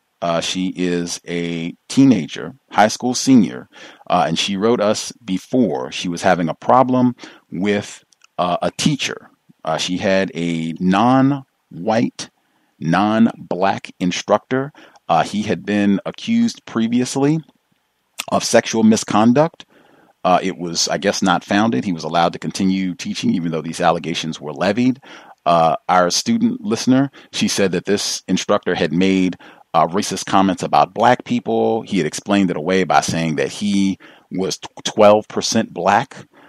She said that he had contacted her when she was in a different class. She was in gym, and she takes his government class, and he came to contact her while she was in gym to ask her just strange questions about, his class and how he should operate things. She had a pattern of just troublesome, incorrect behavior from this instructor, and she wanted to know what should be done. And we gave some suggestions. Listeners did as well about how to handle it, recommending, talking to her parents and trying to get moved out of this class, documenting, getting the other students to document. She wrote in and gave us an update. So she says, she didn't get to hear all of our suggestions from the broadcast, but she did get to hear a number of them. She said, I appreciate all of the advice. Right now, it's too late for me to switch classes in the fall, but I could have the opportunity in the spring. I have been documenting his comments so that I can explain why I want to transfer out later on. He has not made any direct comments to me lately. I now realize he may have been trying to be inappropriate with me, and since I have stopped engaging with him, he has lowered my grade. I am upset about this, but I refuse to confront him because of how inappropriate he is. My mother knows about the situation, great, and she suggested that I focus on my other subjects and stay away from this teacher. Lately, he's been harassing a student that is clearly special needs. This student is Guyanese of Indian descent. He encourages the student to act out and tells him to do push-ups, take off his shirt, or comment on female students. He asks him who he finds attractive. When a student asked why he didn't tell the boy to stop, he said, if you had a funny show on television, why would you change the channel? He is the purest form of entertainment, all in quotes. He always smiles when the student has an outburst and really seems to enjoy it. This teacher is disgusting and he belongs anywhere but in the classroom. That's pretty much all that has been going on. Not much has changed, but I wanted to update you all and thank you all for the advice. I'm super glad that she's been speaking to her mom about this. I think we had all said that before, and making sure that she keeps her informed about what's happening in the classroom. And, if they have any sort of conferences or what have you, I would definitely raise concerns if she goes to the school, about this situation. And even the grade thing, I think that's important, because if you're doing the work, you're a senior, you have aspirations, to do great things with your life. Just my opinion, I think that has to be a part of our counter-racist strategy as scholars, students. It's been my experience that white professors, teachers at all levels, many of them will not grade, or they will practice racism, white supremacy as they grade, meaning that if you are a black person, you might experience instances of errors on your test, errors in grading, particularly anything that is subjective. When it's something where you got to write an essay and what have you, oh man, that allows for a lot of racist discretion. And I think that as students, I think it's very important to challenge, or I won't even use the word challenge, but to learn how to use words to get the grade that you earned. Because a lot of times, instructors, racist instructors, they will count on us not asking questions, not coming to see them to see, why did I get this grade? Can we, maybe look at this? I think maybe I earned something higher than the score that I got. I think that's extremely important. And I know in this situation, it can be tough because this guy's been doing all kinds of inappropriate behavior. But I do think that's important for us to think about, and a skill that we need to hone, because this sort of thing will be a pattern of behavior as long as you're in school, where you have a white instructor where it could be a myriad of things, but somehow it ends up being them saying, I'm not going to grade this person correctly. And I think it's something that you have to be very precise about. Important use of words, keeping your cool, not getting angry, and recognizing what Emmy shared with us previously, that this white person does have a lot of control over transcripts, your GPA, grades, all of that. Extremely true. But I have seen where you can effectively just calmly, same thing that we talk about here in workplace racism, calmly asking questions. You take notes, you use the syllabus, which is kind of the policy and procedure for the classroom, and you can be very effective at defending your grade and even sometimes getting your grade increased, where they'll acknowledge that, hey, maybe there has been an error, maybe I have been doing something incorrect here. With that, if folks have any suggestions for our young scholar, that would be great. I'm sure she would appreciate it. The number again, 641-715-3640. The code 564943#. Press *61 if you would like to participate. If you could take about 5 minutes to share whatever thoughts, observations you have. That way everybody will have an opportunity to speak. If you have additional comments or questions, just make sure everyone gets at least one chance to speak, and then you can, share any additional comments. If you could please use your mute button, that would be super appreciated. Just if you know you're in an environment where it's noisy, people are talking, or maybe you have, other noise and what have you happening around you, just use your mute button. That way you can share whatever you like and then mute so that other people can have the same quiet and it doesn't disrupt the quality of the broadcast. For this broadcast exclusively, if we could not use metaphors, I would super appreciate it. It's been my experience that frequently racists, they will use metaphors to spread confusion. They will make comparisons, analogies between two separate entities that are not equivalent. They will do this on a regular basis and with great conviction. Victims of racism, white supremacy, we have been confused. We've been exposed to this racist, deceptive behavior for a long time. And then many of us, we are still learning. Sometimes when we have not quite come to a conclusion, we're still thinking, trying to come to a conclusion. We might use a metaphor to hopefully convey our not completely formed thoughts. And often this can create a lot of confusion. If we could just be explicit, direct about what it is that we would like to say, I would super appreciate it. I will prompt about the metaphors. Sometimes we just need to take more time to think about what it is that we want to say, and that is allowed. No problem there. With that, we will go ahead and get to the first few folks who dialed in with a hand up. Line should be open. Proceed. Hi, can I be heard? Greetings, Puff. Hello. Just want to make a couple of quick comments about. Speaking of white patterns, you just talked about white patterns. I noticed a white pattern as far as covering both sides of the argument. Like when things happen, like this lady that was in what is that called? The stuff before the show starts. The lady that got spray painted nigger in her neighborhood or whatever. Anyway, she had a racist incident, and in other words, it was the police investigating or whatever.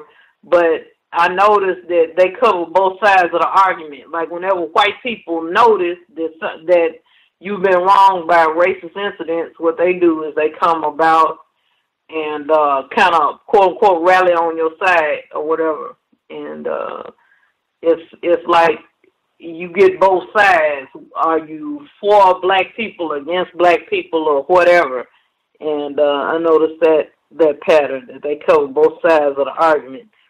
And that thing about the last little part about the police, she gonna donate some more money to the police or whatever behind that incident, that just added further insult to injury because, with the police department, I mean, they receive enough grants and all of that, and they're publicly funded. So, that's in the budget of any city. And then plus they get state grants, and why do they need more funding? I don't know. And I have a question for everybody on the line. Don't you notice in your city that the police are trying to take up money all the time? They at the lights and some kind of police front. Like, what is that? I mean, nobody knows. It's just crazy with all the stuff happening and all this type of stuff. With the shootings, the Eric Garner, and all these people that are, being totally brutalized by the police. It's just very disheartening. And I'll mute my line.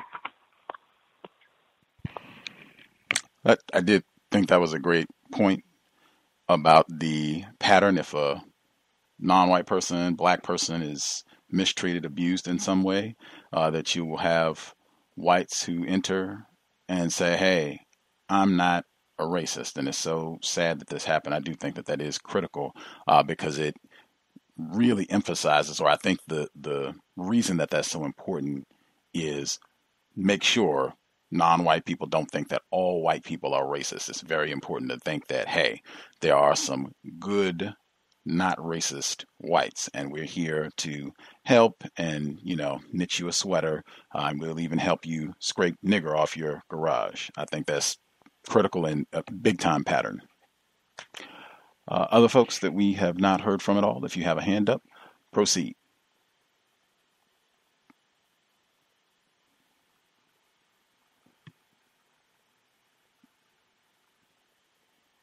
Can I be heard? Greetings, caller, retired firefighter. Greetings, everyone. As we are speaking, there is a high-profile college football game that's on television, University of Miami versus Notre Dame.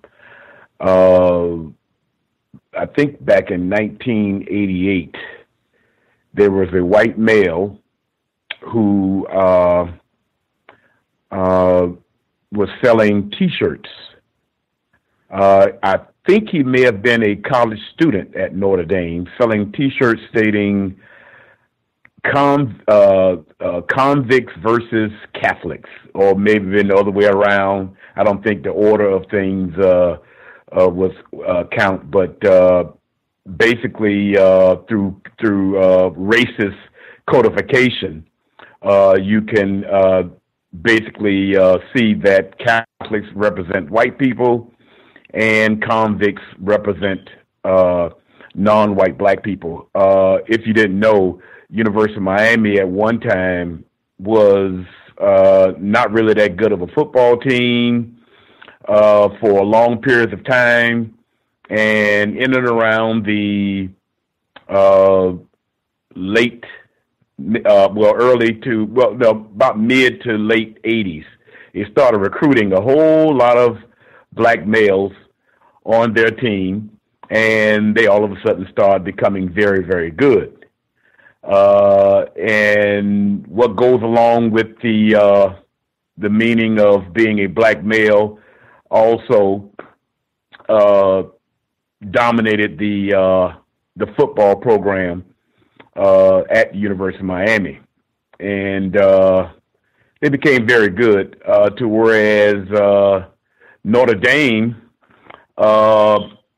traditionally didn't have a whole lot of black males on the team, and they were still kind of good, but as most of these Division I colleges started figuring out, is that the more that you recruit black males, the better you would become as far as the team. And it's not so much about they care anything about black males. They care about winning, and also along with winning, there's a lot of money for the institution and also the coaches and coaching staff and basically other people involved with athletics. So that's the name of the basically of the things that are going on in college sports today. Just wanted to mention that as far as that concerned. Also with the student, the college student, parent teacher conference. As far as with that grade situation, parent teacher conference. Anything that goes on in that classroom,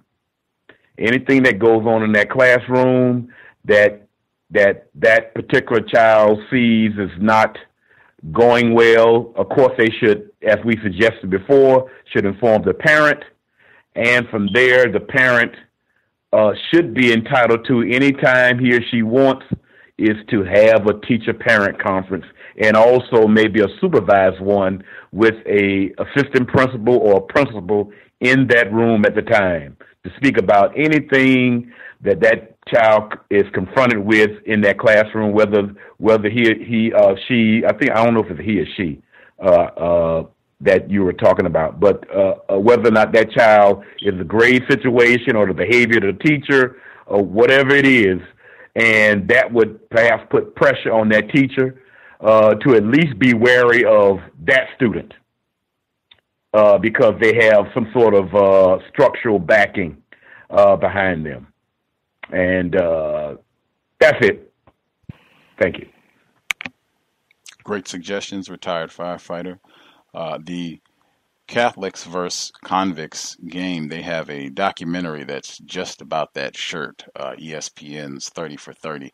I mentioned before, most of those documentaries deal with racism somehow, some way. Some of them are more directly about racism than others, and that one is real direct about racism, where even some of the white people who made that shirt acknowledged, yeah, that was kind of racist, what we did, and they still refer to, when these teams play, that's still the hashtag that they use. I've never been a college football fan, but that these teams playing today, they've been talking about it for a while. As retired firefighter said, that's been a big profile game, but I just saw the hashtag and had no idea what it was, and then did some digging, and of course everything is about racism, white supremacy in some way, shape, form.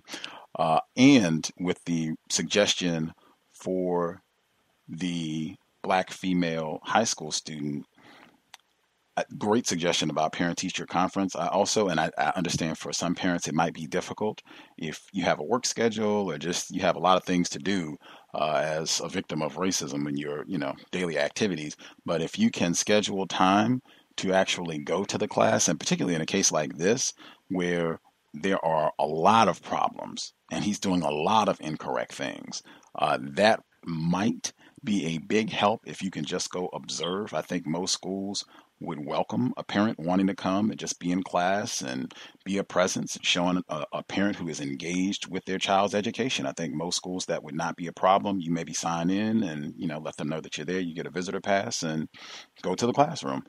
If that could happen, and particularly since I think she said she only has, maybe she might be able to switch classes after, I think they have semesters. So if it's a limited amount of time, maybe you have 2 months or so, 2-3 months left in with this instructor, I would definitely try to see if your mom could come in and just observe for one period, speak to him, parent-teacher conference. I think that could be very helpful for hopefully the final 2-3 months that you have to be in this guy's class. Other folks we've not heard from at all, if you have a hand up, *61 if you have commentary you want to share. May I be heard? Yes, ma'am.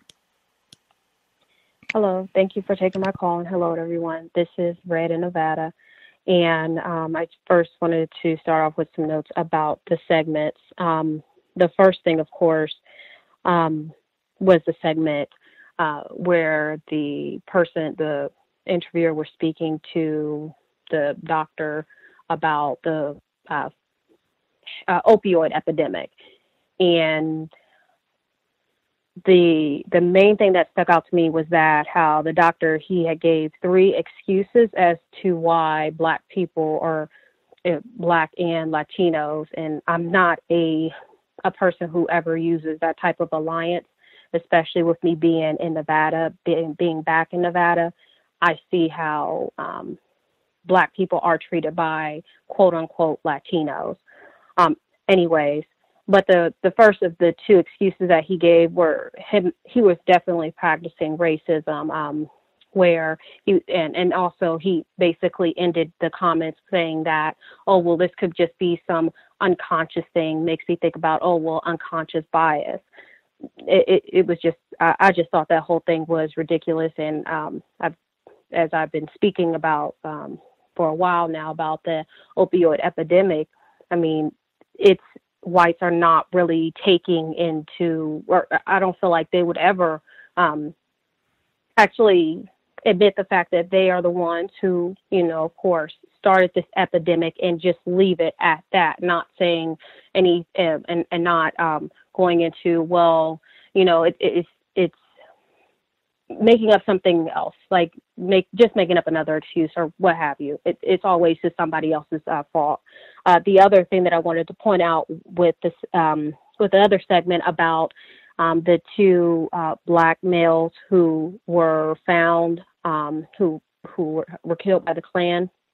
I think that was in Mississippi, and the documenter, or I'm sorry, I forgot what he exactly was, but he had used the metaphor when speaking about the victim's brother. He had said he is much lighter now, and I thought that, once again, that's a white man practicing racism. I think, if I'm not mistaken, he is white.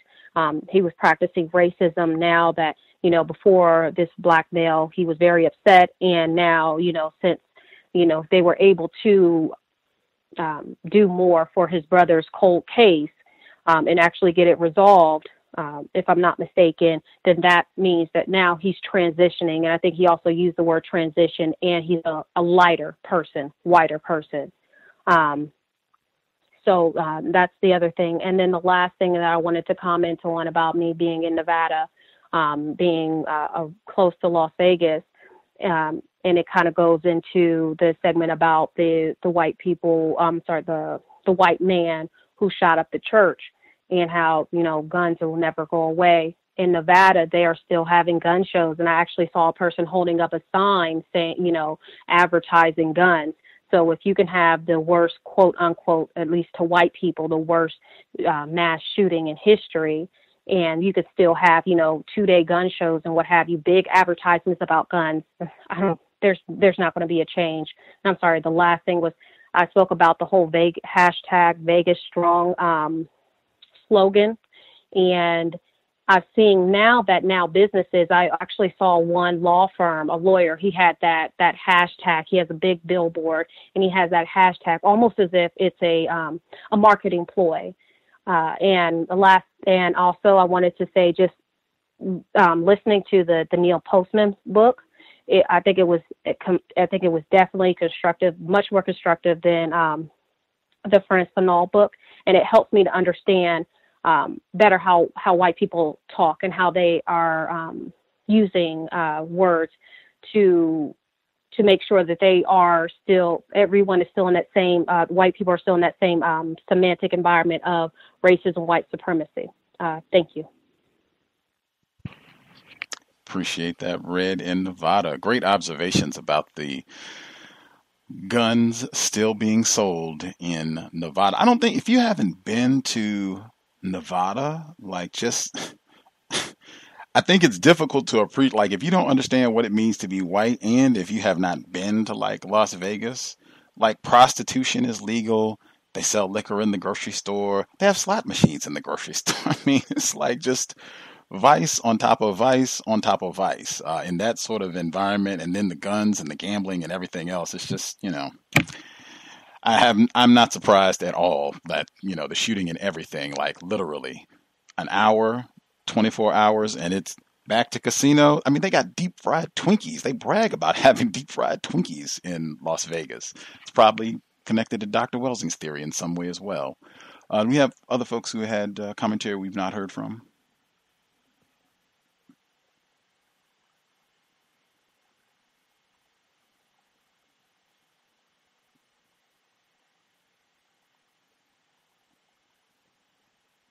The folks who have hands up, spectating, listening.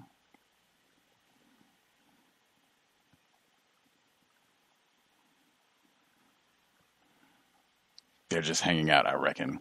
While folks are waiting, I'll make sure to get out the number, 641-715-3640, the code 564-943 #. Press *6 if you would like to participate. And remember, Puff did ask a question about if, I guess, folks, depending on where you happen to be at geographically, about enforcement officers, if they are doing a lot of fundraising in your area. She wanted a response to that as well. And I would appreciate response if anyone did hear or read, see information about the LiAngelo Ball situation, UCLA basketball player that was arrested in China. If people saw any information about whether or not any of the white players on the team were involved or not involved, if that was mentioned in any reports that you heard, I would super appreciate that, because I was trying to find it and I just couldn't find any additional information on that point. Other folks that are listening, are folks still spectating, or did people who had hands up have commentary they wanted to share?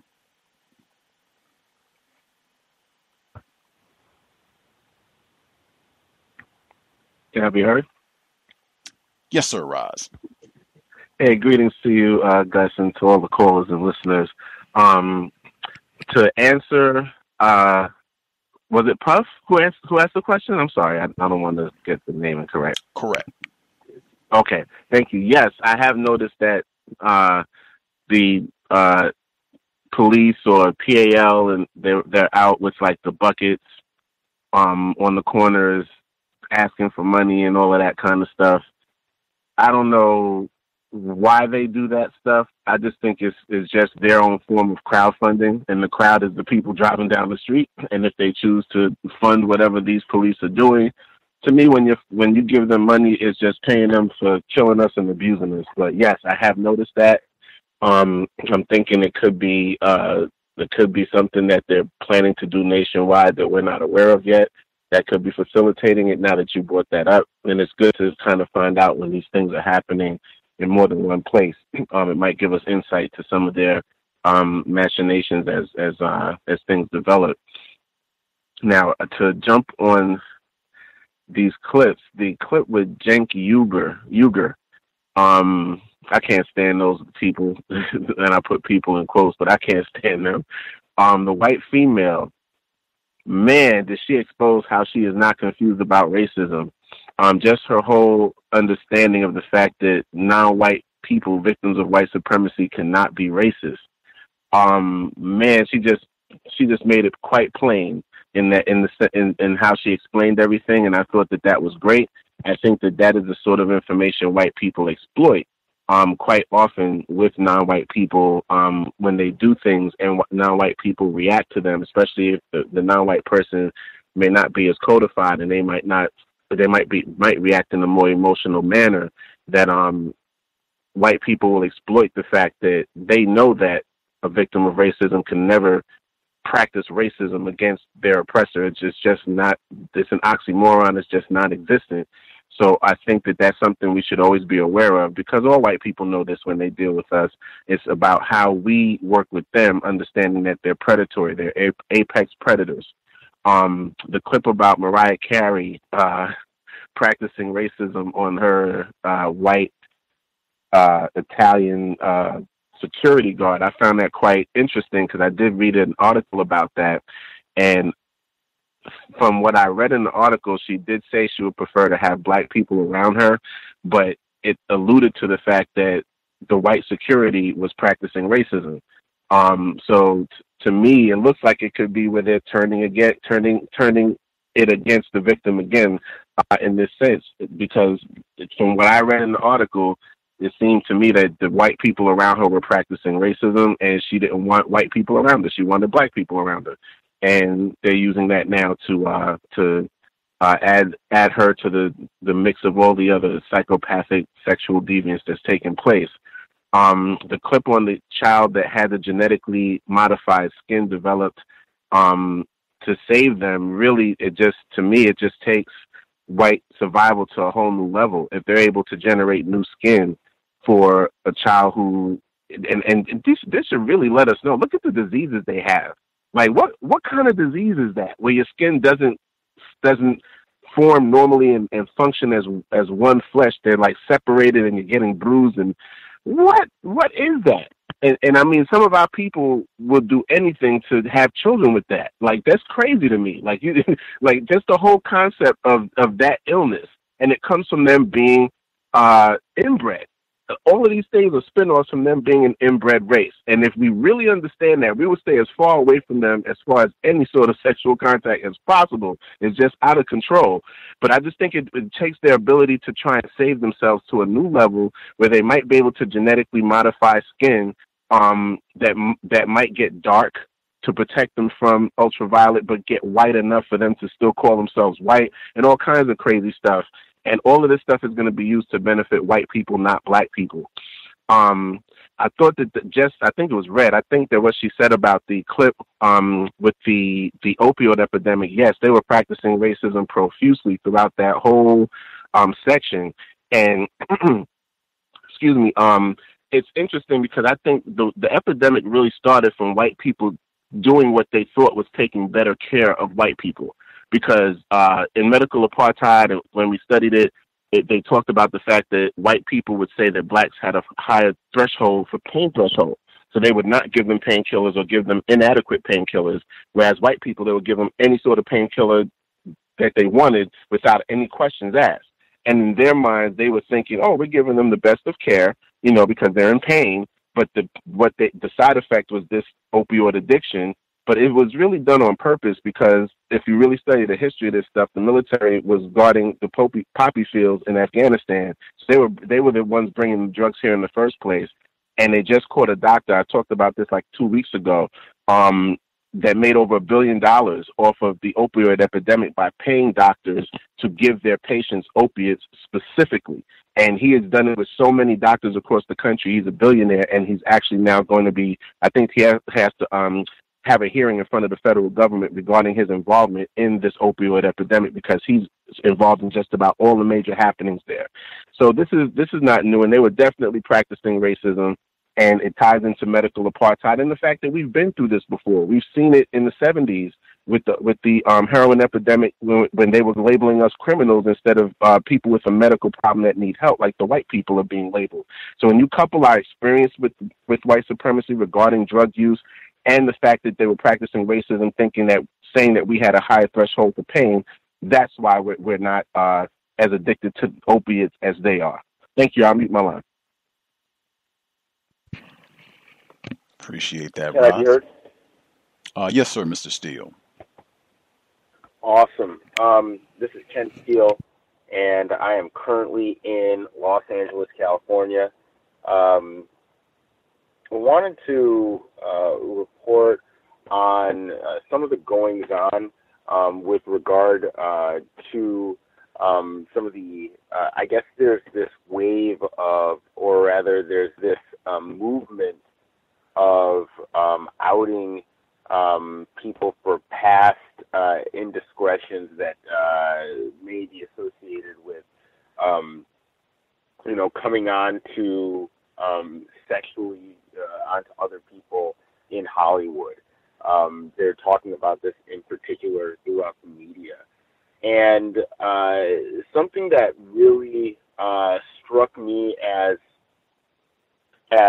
pretty significant is that in the development of this whole story, there's one particular character named Louis C.K. He's a comedian. And his case is pretty interesting in the sense that he came out and basically admitted to all of the allegations against him to being true.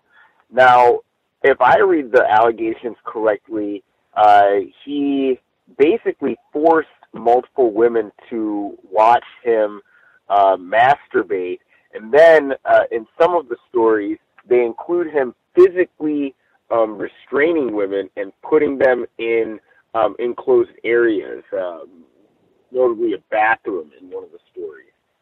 So I'm trying to figure out why isn't he being charged with crimes? I know that all of his professional relationships have been suspended or have been severed, but we all know that can be temporary. I'm waiting to see why there isn't movement to make sure that these people are prosecuted. And then another thing that's really interesting is that many of the same people, especially within the comedy community, that were, people who were very adamant about making Cosby jokes and saying that Cosby was guilty without any sort of proof, and they didn't wait for any sort of verdict to be read at any of the proceedings that were scheduled. All of these people, I've observed, it's pretty consistent.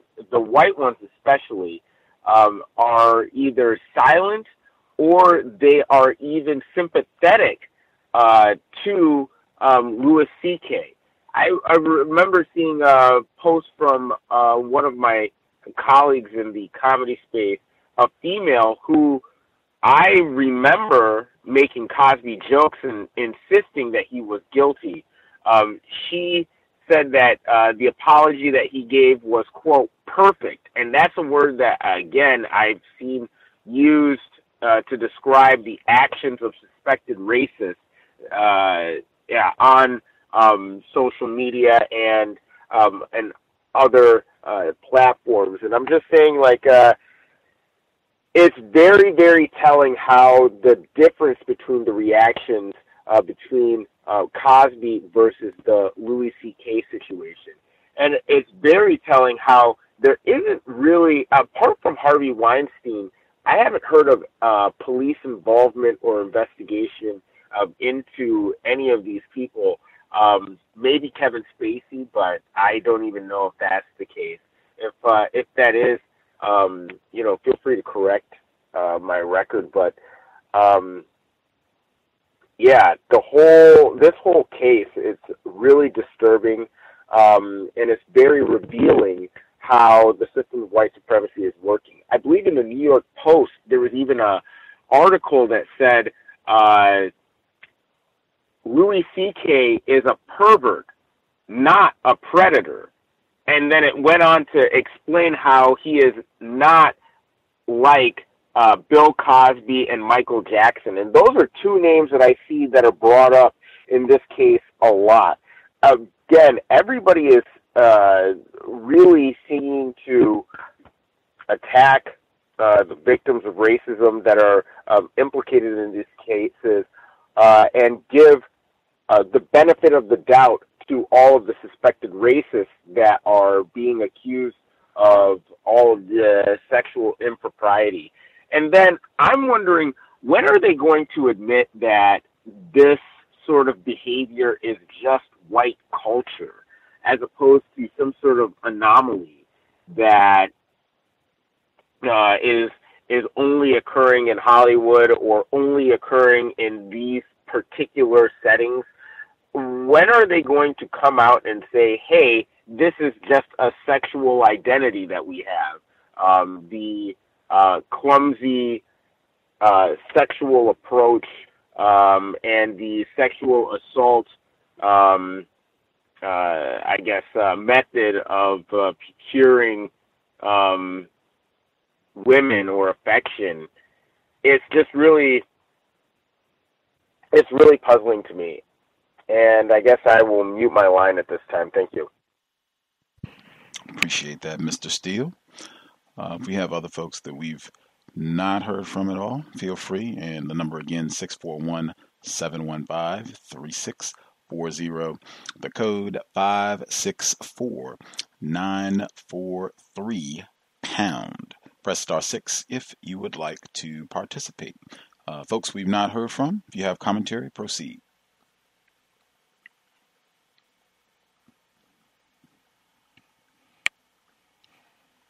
Okay, I guess I'll speak. You can hear me, right? Yes, sir. So hopefully I won't use any metaphors this time, because I know I screwed up a bunch of times last time I called in with regard to metaphors. But so I want to start off with this UCLA players, and we're gonna try not to take too much of your time. I know you want to keep it to 5 minutes under, so I'll do that. But the UCLA players, I was online today. I was on Facebook, and And I saw the post with regard to the black UCLA players. And I mean, you should have seen the comments. Maybe you have seen them from white people. I mean, like, it was like almost unanimous. Like every single white person on the post was saying they get what they deserve, and they they deserve to be punished. Lock them up. I mean, there was no remorse, and I'm still not even convinced that they even did anything. I mean, maybe they did something, but I mean, who knows? It could be a misunderstanding. But these white people, they're not waiting for any evidence to come out. I'm reminded of when the Olympian swimmer Ryan Lochte, when he got into his trouble. I remember white people on some of those TV shows. I remember on the Today Show or one of those morning shows. I think it's Billy Bush was the host of one of those morning shows. He was trying to give Ryan Lochte the benefit of the doubt, and I remember Al Roker saying no, Ryan Lochte should be punished. But but the point is, you do see the contrast in the way that the black suspects and the white suspects are being treated. So, and another thing I noticed, with the bashing of the black UCLA players, I see not just white men, but I mean even white women going after those players. I mean, so you see how white men and white women are really able to stay on code, and I think often we see white women as allies or something of that nature. But I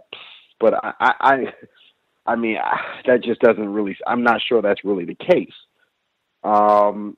Another thing I wanted to touch on was I know you brought up the Star Trek actor, the non-white male. He looks like he's probably quote unquote Asian, but you brought up his comments on Clarence Thomas and saying that Clarence Thomas is a clown and blackface. And you know what, Gus, you're absolutely right. Why did he feel the need to call him a clown and blackface? I mean, the decision that Clarence Thomas made was with regard to quote unquote same-sex marriage. What does Clarence Thomas's skin color have to do with same-sex marriage? So I thought that was really interesting that Star Trek actor would make that comment. And I'll tell you, I see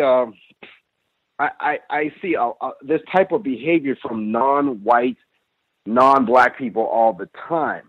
And I think as melanated people, I think we should have a healthy suspicion, obviously of white people, but I think we've got to kind of keep our guards up against even other groups of non-white people. I mean, so I think that's just something we have to be careful about.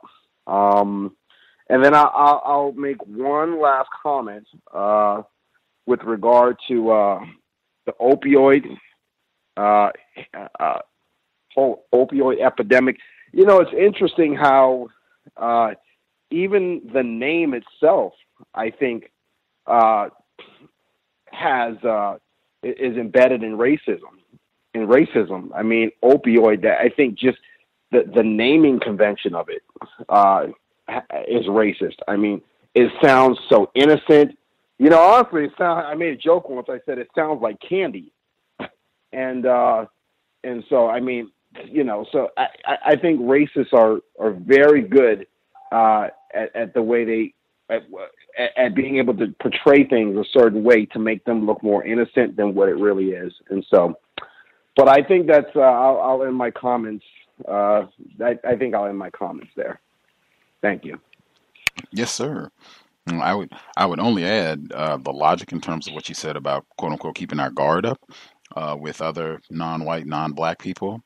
That is probably sound logic even for other black people under the system of racism, white supremacy. There are a lot of black people who have been equally contaminated by the system of racism, white supremacy. There's a lot of anti-blackness. Other folks we've not heard from at all. If you have commentary, line should be open. Proceed.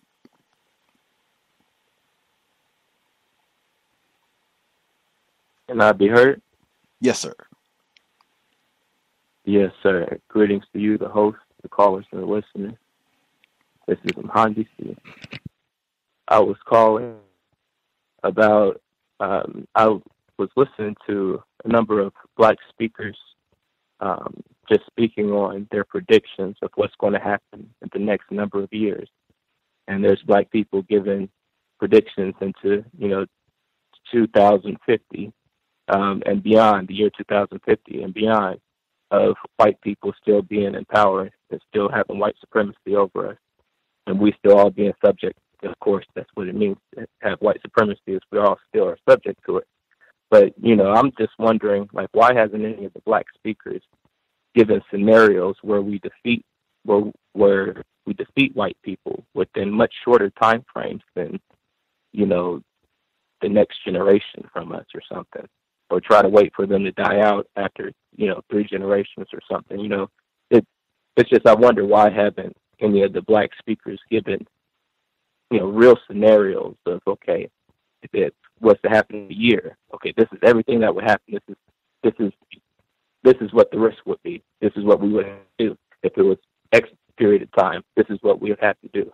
I wonder, what the situation is. And then the other thing is, I've learned a whole lot from watching different YouTube videos and looking up on Google a subject called preppers or prepping, where white people are preparing for, less government restrictions on their ability to kill black people, or however you want to call it. Maybe they're preparing for a quote-unquote civil war, or whatever it is, they're preparing for a period of time where they're able to kill black people with more force. And so some of the things, they're telling me all these different, just looking at the videos, they're saying all these different guns that they suggest that their white people should have. Every white person should have. They were saying, the guns I saw, the top guns were something like AR-15, the shotgun, Remington 870, Glock handgun, and the medium, I think it's like a Glock 17 or something like that, because you choose all these guns based on how prevalent it is, how many purchases have been made. If there's a war, people want to have gunfights. You can imagine after things go really bad, people want to have gunfights. You can go and pick up those magazines of those guns, and that's what these white people are saying in the videos. They talk about different food that they should prepare, how much food you can prepare for how many years, how to purify water, and how to live out in the wild, how to figure out booby traps, and ultimately how to kill people is what they're talking about. And then the other thing I was wanting to say was that there's a number of solutions, whether grandiose or not. We could all tell white people not to reproduce. Whatever opportunity that you get to tell as many white people as you can, as you think that you won't be killed, tell as many white people as you can. Do not reproduce at all. Let you be the last generation. And it actually would work that they stop reproducing. And then the other thing is, as I said before, heating up the environment to a temperature that albino or albinism cannot exist. However, melanin can exist for a period of time. There's certain animals, like this group of bees, who will attack a hornet that is a scout, and they'll cover up the hornet and warm up the temperature, the core temperature of that little ball of bees, to a temperature right above what the hornet can withstand. But the bees can only withstand a temperature just a few degrees above that. But anyway, they killed the hornet by raising the temperature of it as they formed this ball. A few bees died, but ultimately the hornet dies and scout's not able to go back and tell the group of hornets where the bees are located so that so the hornets can come and kill the bees. So the bees were able to defend themselves. So there is a temperature that albinos cannot tolerate, and that people who do not have albinism can tolerate. And the last thing that I was wanting to say was, as far as has been said before, to share the content of this show. And, you know, how serious do we think this problem is? You know, the cold months are here now, and they're ramping up with their, maybe, how do I say, they're making plans to move while it's very cold, and maybe they'll wait a little longer. I don't know, but you know, we can take the time as the grid is up to share this content. There's 40 to 50 million Black people, and I don't know what percentage is actually being reached by this content. And we have the ability to change, you know, this ourselves. We can actually make the change. Thank you. Appreciate that. I guess in response to your first question or query about why, when you hear other Black people talk about this problem and a timetable for when we can solve the problem, and I guess you were saying that people were talking about times in the future, like 2050, I think you said, or even maybe years after that, where the system of white supremacy is still in existence. It's been my experience when we've talked to non-white people, Black people specifically, most of them think it's going to take a very long time to solve this problem. I even remember guests that we've had on the problem who said that they think it's going to take 10,000 years to solve the problem of white supremacy. So I think that could be one reason, is that a lot of, or I'll say it this way, very few non-white people think this is a problem that can be solved in a short period of time. Other folks that we have not heard from at all, if you have commentary, line should be open. Proceed.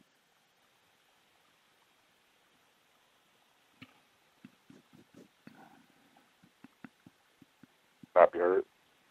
Yes, sir. Yes, thank you very much, sir. Greetings to Gus, the host, the listeners and callers. There was like a couple of terms that I was looking up. The first one was, there was a like an interview that was done here locally, I guess with some radio station hosts, and it was about this, I guess they call it anti-fascist. And like, I know this word being used, was starting to be more frequently used. And it's like, when it comes to like the letters in the word, it definitely reminds me of the word racist or racism.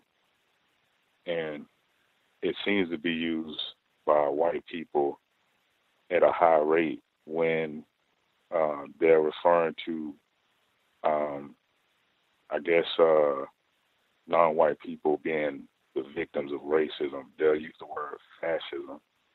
And it's a word called anti-fascism, or, you know, this white person was on this radio show saying that he was an anti-fascist. And from what I remember, like, the other white guy asked him what was the definition, and he said it was something to the effect of it's a nation of people who have a populist agenda or something like that, and it connects with capitalism, and it mainly targets minority groups of people. So, like, when they start talking like that, it definitely can get confusing. And I don't know if he's speaking in code to other white people, but this person definitely seemed like he was well prepared to speak about this word fascist or fascism. And toward the end of the interview, he was saying, well, you know, just because, you know, somebody has a bald head, you know, doesn't make them a Nazi. And just because someone is throwing some kind of projectile in the street doesn't mean that, that he a fascist, or all fascists throw things in the street. Some of us, we donate to charity, very confusing type language. And the guy who was talking had a very calm sounding tone.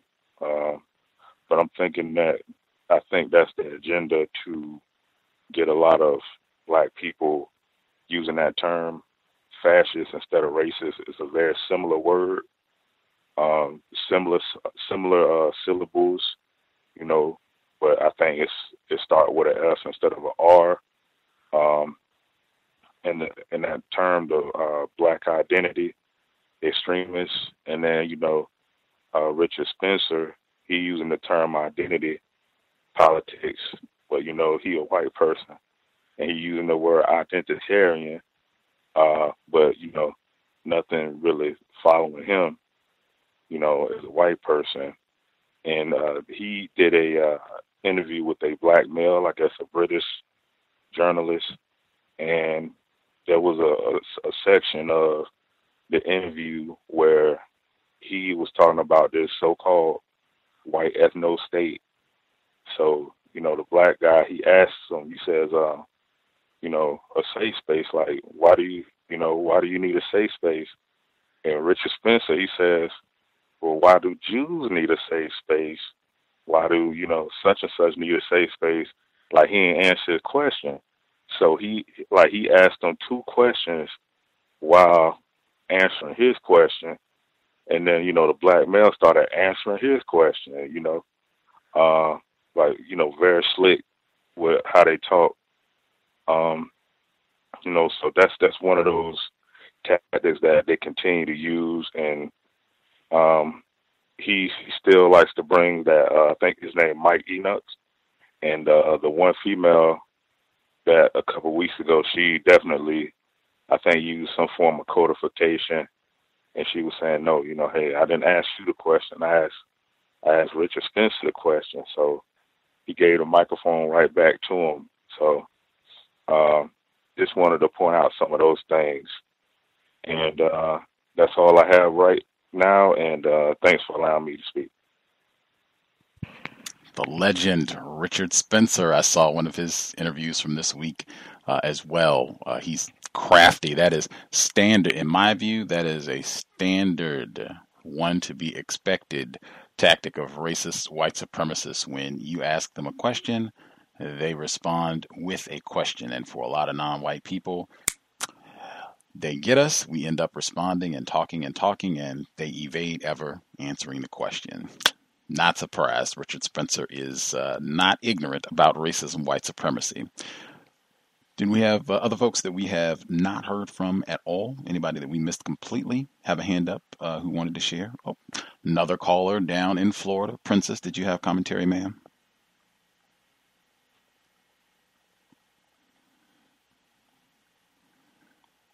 Maybe she's just listening while we wait to see if Princess is sharing. Did we have other folks that we missed completely? Any folks that we have not heard from at all have commentary?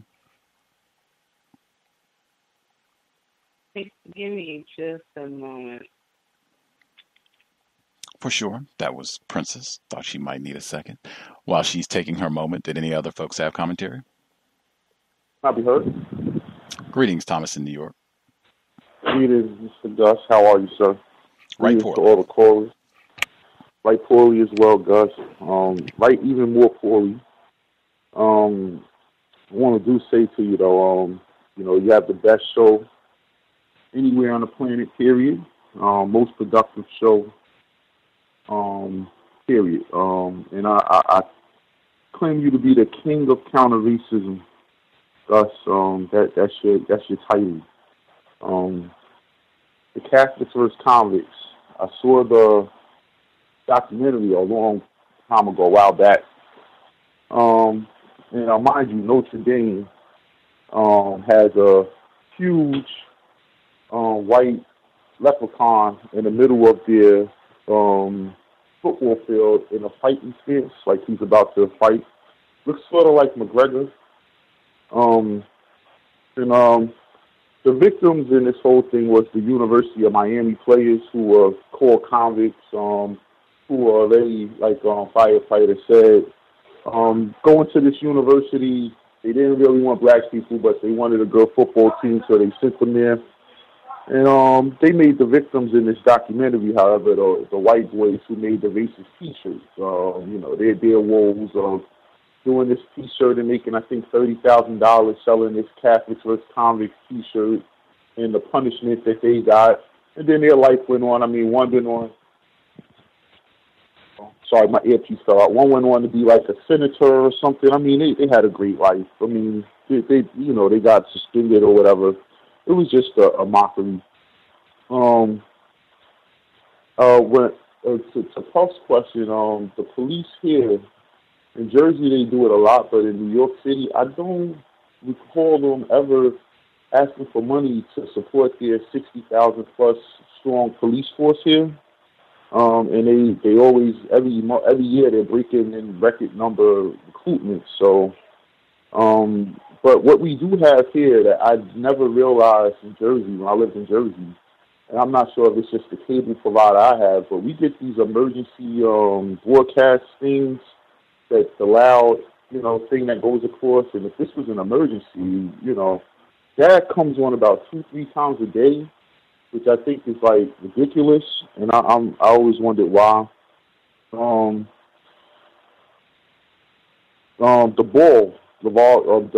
lane, one of the balls got arrested in China. Now, just to put the balls in context, they became media sensations because the father wanted to establish a company for his sons, a sneaker company, which totally goes against the grain of how things work in white-owned sports. If you're not signing a contract with Nike, Adidas, Converse, Jordan, Reebok, or one of Fila, whatever, that's what they expect from you. And they expect to make a certain amount of money and pay you tens of millions, but they're going to make billions. So here this young man already has his own sneaker in college. He's driving a Lamborghini to college. He's not a poor young man. However, he gets caught up going to the store with some of his friends, and someone tries to steal some Louis Vuitton glasses. Now, why would you want to steal Louis Vuitton glasses from China? You should have found a place where Chinatown gets their fake Louis Vuitton glasses from. Y'all probably could have got a pair for $1. They sell them for like $5 in Chinatown. They look exactly like the real ones. Now, for what I understand, they come from the exact same factory. But, I think that, of course, the media here is going to make it all about him. And this is one of those things, I think, where you have to watch your friends. I used to have friends that I would go places with. And when we get back around the neighborhood, they're pulling stuff out their drawers, like, stuff that they've taken. And I just make a mental note, never go into the store with him again. And, this is what happens. From what I understand, that they're talking keeping them for 2 weeks. And like someone said earlier, let's contrast that to the swimmers who vandalized Brazil and peed all over the place. And I haven't heard a lot of people advocating for them from the states, in particular the University of UCLA, which has a lot of power. The only person I've seen advocating for him is the guy who owns Alibaba. I guess you could call him the Chinese version of Zuckerberg or Eric Bezos, but he just bought into an NBA team, so he's speaking up like, oh, these are kids. They make them say. He sounds like the same talking points the white owners would use, but no one's saying that this is ridiculous. You're keeping them for 10 days for a pair of glasses. China, you make all those things. It's not like you guys are really that needy. I just think they're gonna make an example out of them. Last part on that, what really shocked me from the article I read is that the Boyle family has their own reality show that plays only in China. China just renegotiated. They were asked, the father was there to renegotiate in the contract to shoot another season of this reality show, and they picked it up, and this happened. So I just thought that was ironic as well, because they're not showing that here in the States. And I think that would be, with all the crap we saw on reality TV, to show a black father starting a business for his sons and how they run it. To me, that sounds like something way more constructive. And I just had another one of my terms I wanted to add into the context, and I could do that after you get to the callers that haven't spoken. Gus, thank you. Appreciate that. The only thing I wanted to add on the Catholics versus convicts, I didn't think of it because I didn't know about all of this. You know, this is from, I think, 30 years ago when all this happened. But they did not mention the hypocrisy, the gall for the Catholics to be talking about anybody being a criminal. Catholics, the religion of white supremacy. I mean, you're talking about an institution notorious for raping children, like widespread Jerry Sandusky's, and them covering up and hiding it. I mean, wow. I would not be calling anybody. I mean, how about maybe we take Catholics out and put child rapists versus convicts, or convicts versus convicts, if you want to be truthful with the shirts. I mean, any folks we have not heard from at all?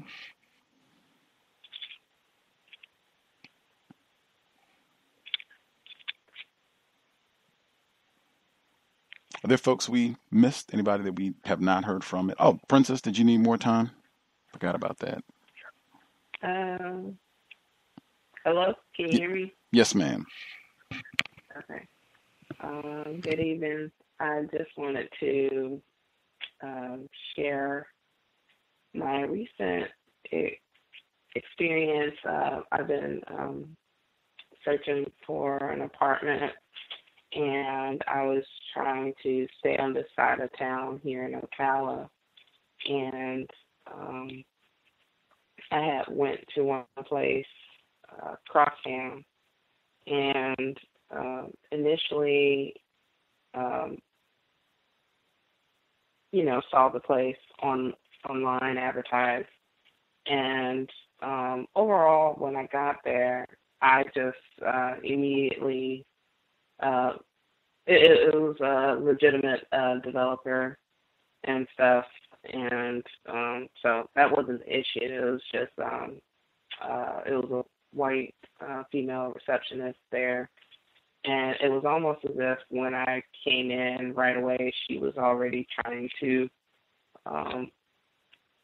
size me up and determine, I guess, whether or not I would be going to whatever particular unit or being shown this, that, and the other. And so I eventually, did the application and this, that, and the other, and was just getting conflicting information. Once I saw the apartment, I later found out that it wasn't even the original apartment that I had viewed online. One of the big things that I brought up was the fact that the advertisement clearly stated that it was a ground level apartment, and it was on the second floor. And I really don't like second floor apartments because I just, as far as moving logistically, I just want to be able to, go in and out. But nonetheless, it was just certain things that I, was just kind of perplexed about, and it didn't dawn on me until I went back and was looking at the advertisement that I realized that this wasn't even the same unit that, I was inquiring about. So I've just been playing, up until I found something else recently, I was playing this waiting game with them for them to call me back to go over everything. You can go online and view, I guess, your status because, they do their credit and background checks online through TransUnion. Smart Move, I guess the app is. And so, like I said, it was just a very odd experience, just, trying to find a place and having to go through these hoops to, secure a place to live. And I think that's it. I don't know if that makes sense. Absolutely. Mr. Fuller talks about racial dislocation pretty regularly in terms of non-white people not being able to have reliable, safe space to live, exist, just making it difficult. Or you get a spot and then they say, oh, you got to move, finding just lots of reasons to keep us on the move and making that another source of stress for black people. I think last week when you called in, I think when he was offering some great suggestions on how you can relax and replenish from all the stress, and you were talking about just the difficulty of not having a spot to do all of that. That is racist design. If folks, do we have folks that we missed completely? Any of the folks that we missed completely?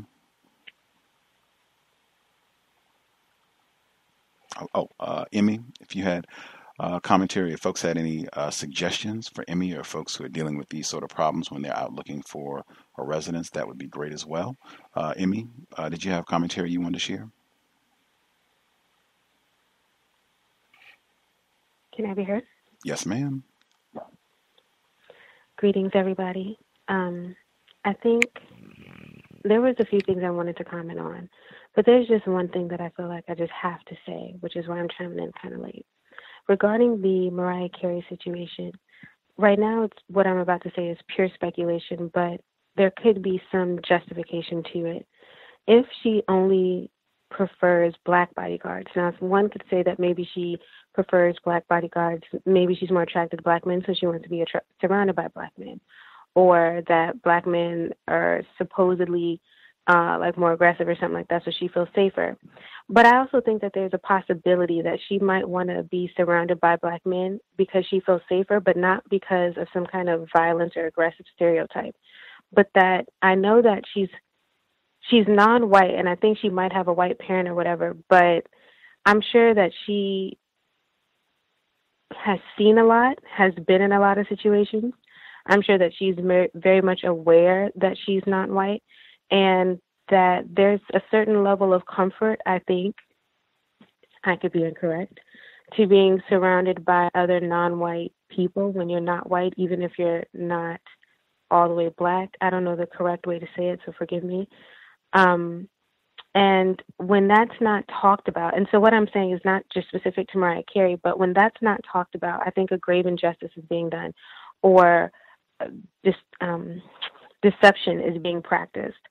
Because to make it seem as though there's something incorrect about non-white people, specifically black people, feeling safer around other black people, taking that completely out of context and not giving not speaking about it, number one, and then providing some type of information as to why that might be is not correct.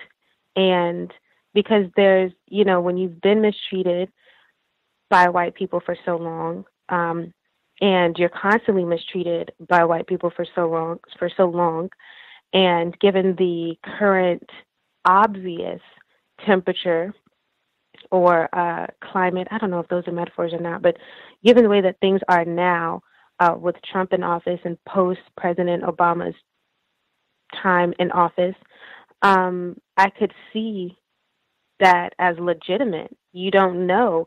These white people could be doing anything. And since they're in a close, if they're in your hotel room, they're carrying your bag, they have access to so many things. And so you just might feel more comfortable with other non-white, specifically black people. And I might have missed it. Maybe they talked about it, but I don't think that they did. And I think just to jump immediately to start adding some type of fake conversation about reverse discrimination or whatever, it's totally different. If I've been mistreated by a group of people for so long, I feel more comfortable and safe by the other group of people or the group to which I belong, non-white. That has nothing to, I don't know if you all are understanding what I'm saying, because I might not be explaining it in such a linear, concise way, but they jumped to saying that it's some type of reverse thing, when really it's a protective thing. Thank you. That's what I wanted to say. That does make sense. I think she was married to a white person, a white male first, and then they got divorced. So it all could be exactly as you said, her making sure that she is safer in her career. We have other folks who had comments, anybody that we missed or any other folks who had comments they wanted to get in. I think we got all the folks who had a hand up. Maybe I'm in error. If we missed anybody, you should speak up now. If other folks had comments, if you've already shared and you had additional comments you wanted to get in, proceed. Can I be heard? Yes, sir. My greetings to you, Gus, and to Emmy and the other callers as well. There was a movie I came across that just, and I'm not a movie person, but this one just blew my mind when I saw it. It's called The Diary of a Teenage Girl. And in lieu of all of the different pedophilic sexual deviance that has just been exploding, this movie is white culture on display. It's about a 15-year-old girl who starts having sex with her mother's boyfriend. And it just goes on this adventure of her having her virginity broken by her mother's boyfriend. And the way that it's presented is presented as a viable relationship. And they also give the teenager at points in the movie license to act as if she has a controlling stake in this relationship.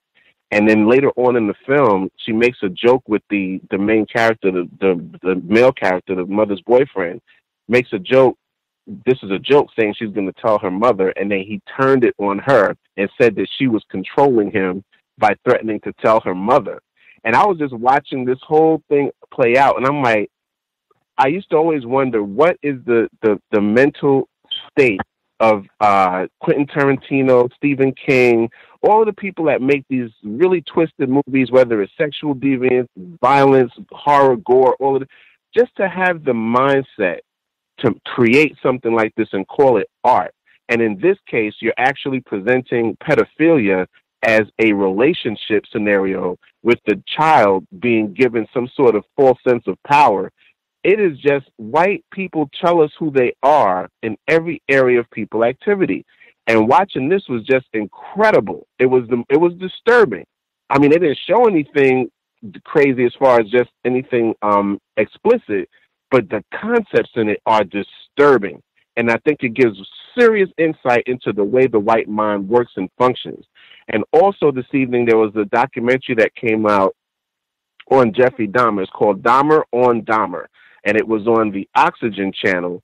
And it's a series where they're basically having him speak about himself, showing how he got caught, everything behind the scenes, but they're actually getting full footage from him, directly filmed from him.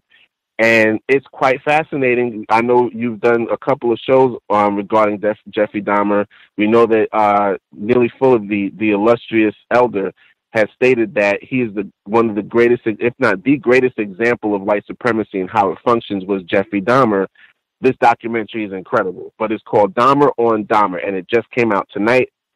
Wow. And this Diary of a Teenage Girl is just flabbergastingly fascinating, and it shows you white supremacy on a level that's just, I think, unprecedented and quite explicit. Thank you. I'll mute my line.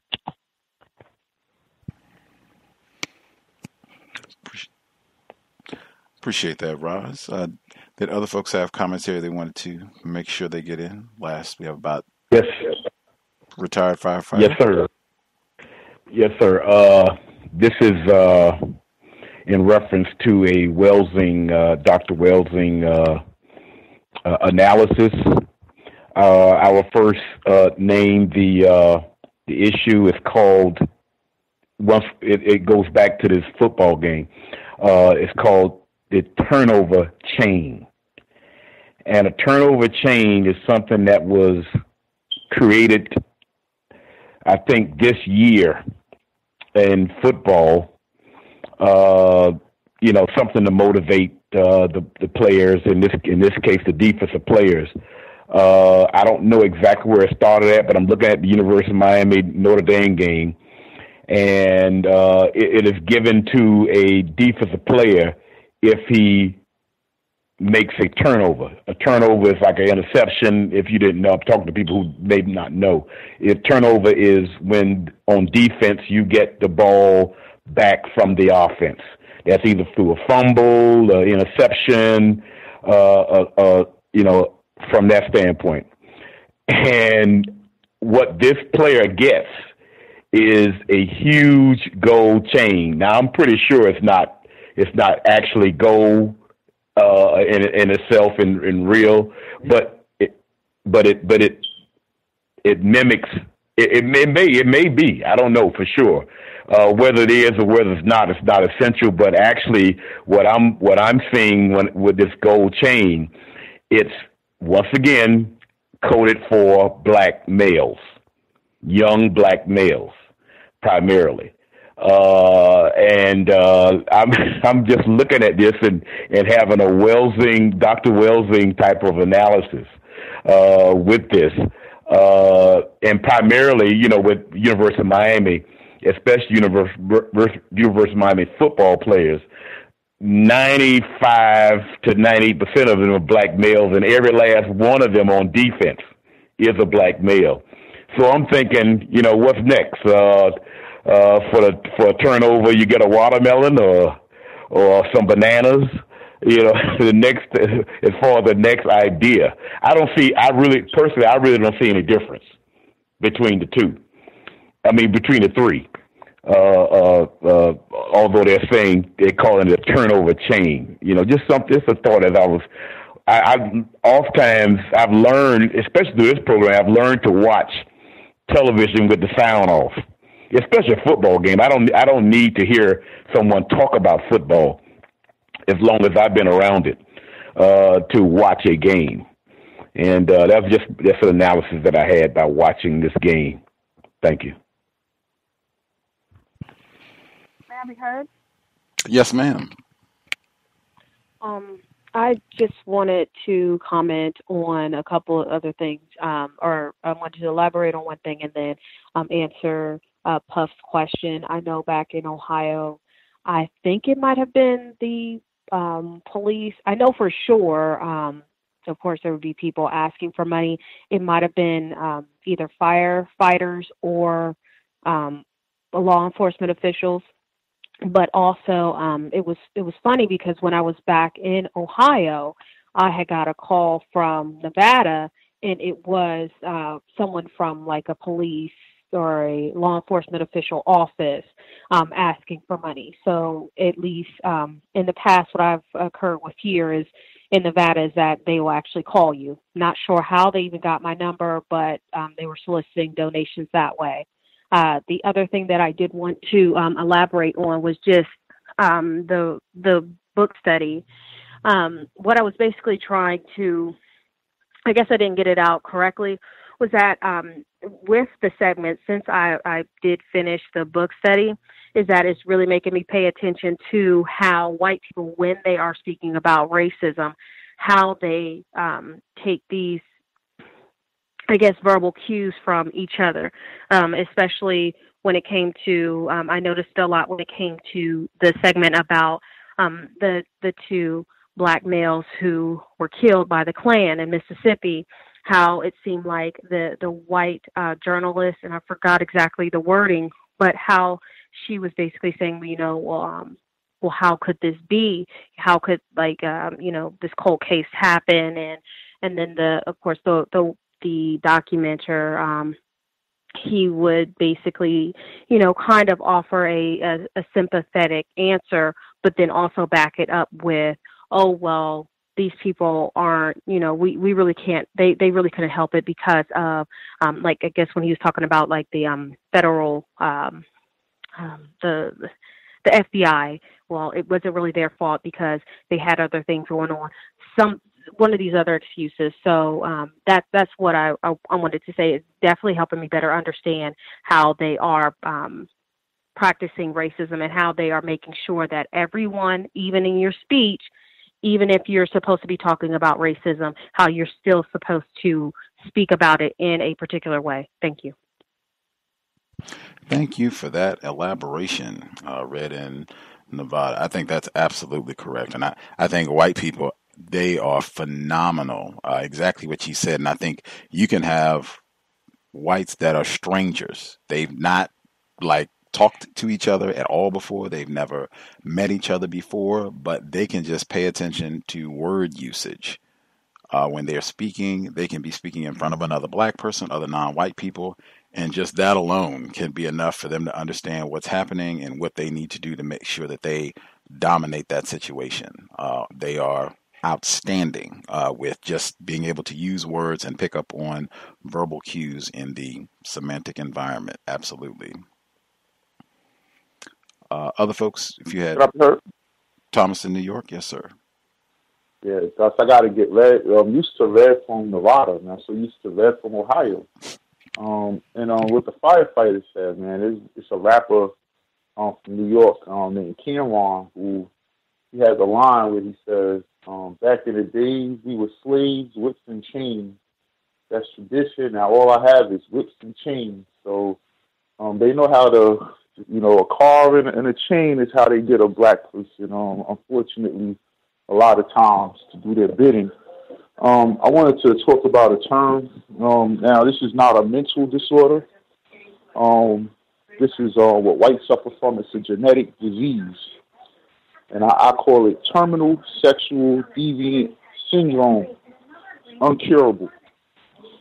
It encompasses rape, pedophilia, bestiality, sodomy, homosexuality, bisexuality, transsexuality, etc. And I'm sure over the last couple of weeks we've seen nothing but white people coming out and all their sexual deviant behavior being exposed. The best they could come up with us is Bill Cosby. Everyone else is just like they might have cheated on their wife or had a baby out of wedlock, but nothing like what I'm seeing coming out of the white Hollywood and even political people, what they're doing. Now, I said last week, and I stick to this, in this particular instance with the white Hollywood and being that whites suffer from this degenerate disease, these women are complicit. They know what the game is before they play it. I know that's a metaphor, but they understand the rules of Hollywood. You don't walk into the room and see the knee pads there for nothing. So they know what's going on. And just think about this.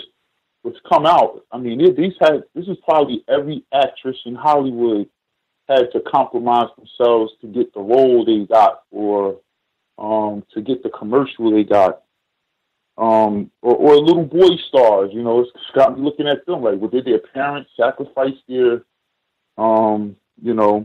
But also, a huge part of this, when you look at the legal definition for a minority, and it's a state or condition of a minor, infancy.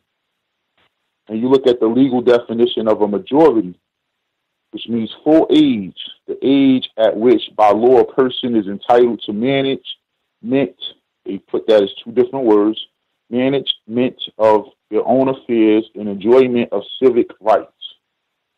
So according to Neely Fuller, who's a genius, he says that black people are not are not men and women under the system of racism and white supremacy. They're not going to be allowed to. White people aren't going to allow it. They allow them to be boys and girls. And therefore, I also add as a part of sexual deviant behavior, interracial relationships, because that is essentially pedophilia. That white person is not sleeping with another adult. It's not an adult decision being made by that black person. That is an infant, a minor, a child that you're sleeping with, and you have all the control in that relationship. And I don't even think I could call that sex anymore, Gus. I think I'm just going to call that, I'm going to have to find a word to put in front of pedophilia, but definitely that's a pedophilic act anytime you see that. When I see de Blasio with his wife, that's pedophilia. And I'll move my line. Thank you. New York's finest, Mr. de Blasio. Other folks who have commentary that they would like. One thing I did want to make sure I did not forget, I think with these accusations, One thing that I would be mindful of, at least the pattern seems to be that when the people that have been accused thus far, I'm thinking of Mr. Weinstein, Louis C.K., Kevin Spacey, the white fella at NPR, most of the people that have been accused over the past year or so, either they have admitted or it hasn't been, hotly contested. You haven't had, furious like disputes that, this is all a lie and that sort of thing.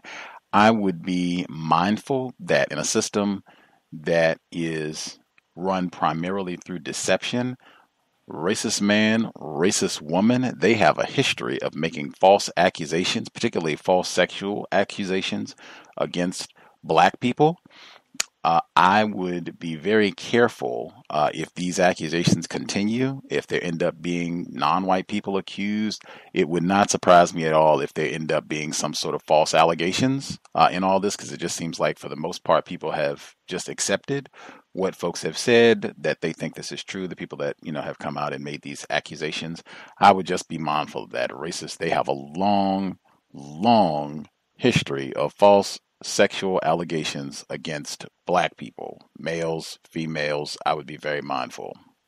5 minutes. Also, Gus, I just want to say, man, no one's going to jail or court yet either. They didn't get dragged through the media storm like Bill Cosby. I mean, even when you look at Ray Rice, I mean, how many times a day did they play the video of him dragging his wife off the elevator? We don't see that type of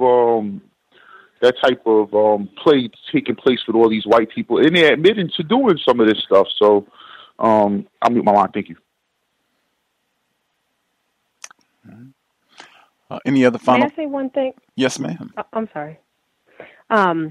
The one thing that keeps coming up in my mind about the Louis C.K.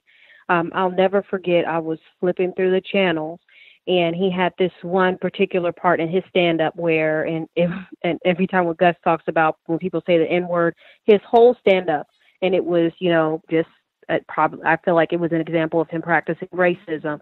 He said, I hate it when you're watching TV and people say the N-word, just say nigger. And he literally said that like 4 or 5 times.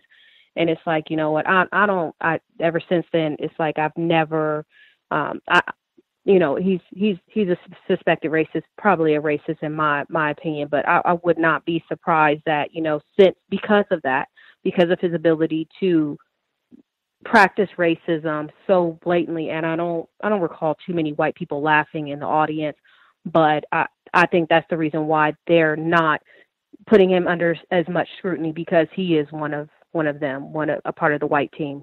Thank you. Can I be heard? Yes, sir, Roz. Oh, I'm sorry. Were you going to say something? I'll let you speak first. No, sir. Proceed. Okay, thank you. I just wanted to point out something that Thomas in New York said that is, I think, extremely important. When he was discussing the legal definition of majority and minority, it reminds me of Neely Fuller when he says that black people and white people don't speak the same language. We might be using English, but the meaning of the terms are different. Because for the average non-white person and black person, when you hear the term minority, we are taught that it means that we are less numerically, we are the lower number of the two. So white people make up the majority in the sense of there's more of them than us. But what he said was a minority really says legally you are a minor, a child, and also minor in importance, but the main thing is minor as in a child, versus when you are called the majority, you are considered a full-fledged adult. We really have to think about that when we use the term and when they're using the term, because they're telling us just what he said. When you see these so-called interracial relationships, it is pedophilia, because they have infantilized the entire group of black people and other non-white people who are subject to them. So because of our infantilization, anytime you see a white person with a non-white person in a so-called in a tragic arrangement, so-called interracial relationship, it is basically a rape relationship. Thank you so much. I'll mute my line. Right on. And unless somebody had a comment that they can get in about 60 seconds. Read an article about melanin. They said that white people are now injecting melanin into their skin to fight melanoma and skin diseases. I would love to know where they're getting the melanin from. I'll mute my line. Thank you, Gus. Medical apartheid. We shall be here. I really enjoyed Neil Postman's Crazy Talk, Stupid Talk. Like, I'd read it before, and we've read books on the book club that I've read before, but it had been some years since I had looked at that book. Really enjoyed it. Hope other folks benefited from Crazy Talk, Stupid Talk, and some of the suggestions about word usage and things that can make you more efficient with your use of words and a better listener, more attentive to things that people are saying around you. But new book, The Wisdom of Psychopaths. Dr. Niana Rasayan, he recommended this book. This was like years ago. And somehow we never got around to it. We were supposed to do it. It was very high. It would always come in like top 2. Just never finished first for whatever reason when listeners voted for which book we were going to read. So that is one we will go ahead and take care of. We'll be starting it brand new this Friday, 8 p.m. Eastern, 5 p.m. Pacific. It's written by Kevin Dutton. He is a racist suspect born outside the States in England, but written in English. The book is relatively new. It came out within the last 5 years, so I don't imagine it would be that difficult if you want a hard copy, but Dr. Rasayan highly recommended it, and I think he even gave us a great synopsis of the text on one of his previous visits. But that'll be the text for Friday. We'll be here for Workplace Racism on Thursday. Just check at Black Talk Radio Network or the Facebook page for updates for all of the program times, dates. If you get confused, drop an email untiljustice@gmail.com. untiljustice@gmail.com. Thanks everyone for tuning into the broadcast. Appreciate everyone who called. Share the broadcast. If you have social media, you can tweet it, put it on Facebook, Instagram, wherever you hang out at online. Share the content if you think it would help non-white listeners get a more accurate understanding of what white supremacy racism is, how it works. Help us get this problem solved as soon as we possibly can. That said, I will again encourage sobriety would be best under conditions of white supremacy. Racists, they have exploited a lot of non-white people worldwide and for centuries because they were intoxicated, could not think correctly, could not make the best decisions. I think Dr. Welsing and quite a few other folks that we esteem, they would strongly recommend that we preserve our brain computers, remain sober so that we can think to the best of our ability and produce concepts to the problem, racist man, racist woman, racist child. If you are going to consume any intoxicants, I would recommend getting to one spot and staying there. You do not want to have to be out and about in a vehicle. If you are not sober, you never know when you might bump into a Daniel Holtzclaw or another race soldier, badge or no. That is not a time when you want to have deficient thinking because of what you have consumed. Buckle up as well. Make sure I remind folks that if you're in a vehicle, driver or passenger, seatbelt. Do everything we can to minimize contact with race soldiers. That's it, Creator. We ask that you help us remain patient with other Black people, victims of white supremacy. We ask that you help us remain patient with ourselves. Remind us to demonstrate the highest levels of Black self-respect at all times, in all places, each and every time we are in contact with another Black person. It has been time. Replace white supremacy with justice immediately. Cal signing out. Thanks all for tuning in. Nigga, you so brainwashed. I'm a victim, brother. Problem. You're a victim. Man, I'm a victim of 400 years of conditioning. Shut up. The man has programmed my conditioning. Even my conditioning has been conditioned.